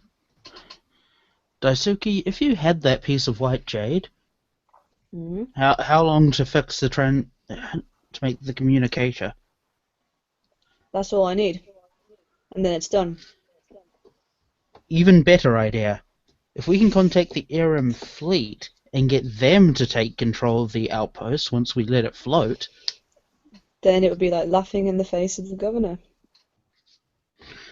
excellent. Banban, you're a genius. And believe me, it's against the very nature of my being to not say something condescending and mean. She smiles. Well then, Well, you're being awfully quiet there, Yoshi. I say, turning to Yoshida. Yoshida's just exasperated at the fact that this individual who told him previously that this was an information gathering opportunity to not do anything reckless, has disappeared with the governors, has been gone for a few hours, scaring the life out of him, and hasn't even bothered to tell him where he's taken her. And when he does see Yoshida, he ignores him, focuses on a woman he thought was dead a few hours ago, and starts talking about a completely different plan to the one we began with the night before. So he's a little bit peeved. Yoshida, I turned back to Banban. Did he break? Mifune, where have you taken the Caillou Empress? I gave it to some people. She's safe. Is she alive? Yes. Yep. And Can I speak to her? I need... Nope. No, because we don't know exactly where she is. So, Her recovery might take some time. If she doesn't survive the night, she might die. Wouldn't that be a waste? she's been taken from a place where we did know where she was to a place where we don't. Yes. Well, we do, sort of. Where no information was learned, as far as I know, of importance. There was. There definitely was. Anyone care to fill me in? Let's see. Suki, did 7 of 15 tell you anything? He simply said that you would enlighten us when you arrived. Oh, yes, but here's a way of extracting information from people, normal conversation. Did he make any conclusions about what he learned from you? He said that various important people carry the same device around in them. Okay. Device? So, and that their behavior changes. A metal scorpion-like device is more accurate. That changes people's behavior. That she was carrying around with her? No, inside her. Inside her. It stung me in the hand, and according to your friend Hibiki, I had a very lucky escape with it. Do you think it's possible that these things are nobles controlling them? That's very possible, but who would plant it into the Empress? Are you trying to tell me that the governor is controlling people with metallic scorpions? Either him or, well, they appear to be made at this in a psycho clockwork industry. I'm just assuming, based on the reputation of the man who's in charge. Well, I needed to speak with her. She had information that only she could give. She wasn't exactly in the best state to say. Well, how about if I get in contact with one of my people, I'll tell them to ask them. And I'm just supposed to trust you with this information, Mifune? Are you assuming you have a choice? Not currently. Now, anyway, so Van and Suki, you can make these bombs, right? Yes, but I thought you wanted to use the communicator. I can get that done faster if you get me some jade. Okay, here's my idea. You split it into 4 bombs, you give Yoshida 2 and Ban 2, and they can go on the ground and try to plant them on the change. Meanwhile, we will be... Before that happens, I will take you, use my white jade tattoos to get us on the outpost, where we will look for the white jade required to access the communicator. Then you will contact the fleet, and then I'll fly us off, and by then some people should have gathered on it, and then the 4 charges should blow up the change, causing it to float, and the Aerum fleet to meet them while it floats in the air, and we make our cunning escape. Ban nods and says, well, that sounds like a reasonable plan. At which point... I'll be right back. Yeah, no problems. So what's Yoshida thinking about this whole plan, this whole situation? Yoshida's trying to work out who's colder, the governor or Mifune. He seems to just make decisions completely based on logic and not a concern for the world, for the consequences of what he's doing. He's thinking the only person he knows better at gathering information is the governor himself. How confident is he that where he's placed this woman, that they are safe? Assuming that the governor's forces were able to track down the location of Bang Bang's hideout within a matter of hours, doesn't bode well for us or for the Empress's current location. Ban puts a hand on your leg, Yoshida, and says, "Look, I know this isn't what you want.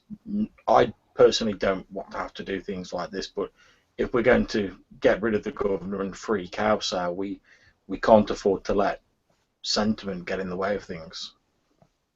True. I'm looking forward to the day where I don't have to keep blowing stuff up to solve a problem. As do I. I want nothing more than this city to be at peace, and maybe I can settle down some. And she falls a little bit quiet, and then just, but we can't allow ourselves to think about that sort of thing now. Not until the job at hand is dealt with and the Kausao is free. Maybe after that, things will be different. I certainly hope so. Although at this rate, the governor's going to find us before we find him. I hope your contact has got the gun press secure, Mifune. Oh, they do. They do. I mean, like, out of the city. Good. As you're saying that, Yoshida, from behind you, you hear a gentle. I will turn around. You turn around and there's a fairly sort of nondescript looking gentleman wearing dark blue robes. Both Hibiki and Daisuke will recognise as having seen a few hours earlier. He stands there and he looks at you, Hibiki, and he says, "The Empress is awake, number 3." And that's all the session. Boom! Brrr. And that is where we'll end the session for this evening. Kudos to your improving. It's all good. I'll just so I'll keep my merit badge for bullshitting. we just threw so much stuff at you. But obviously I'm quite happy to chat for half an hour or so and sort out advancements and stuff like that. But for now, I'm just going to say thank you very much for playing, guys. Really enjoyed running it, and I'm going to end the broadcast there. Thank you for anyone who watches this now or in the future. Bye bye. See you soon. Goodbye. The governor wills it.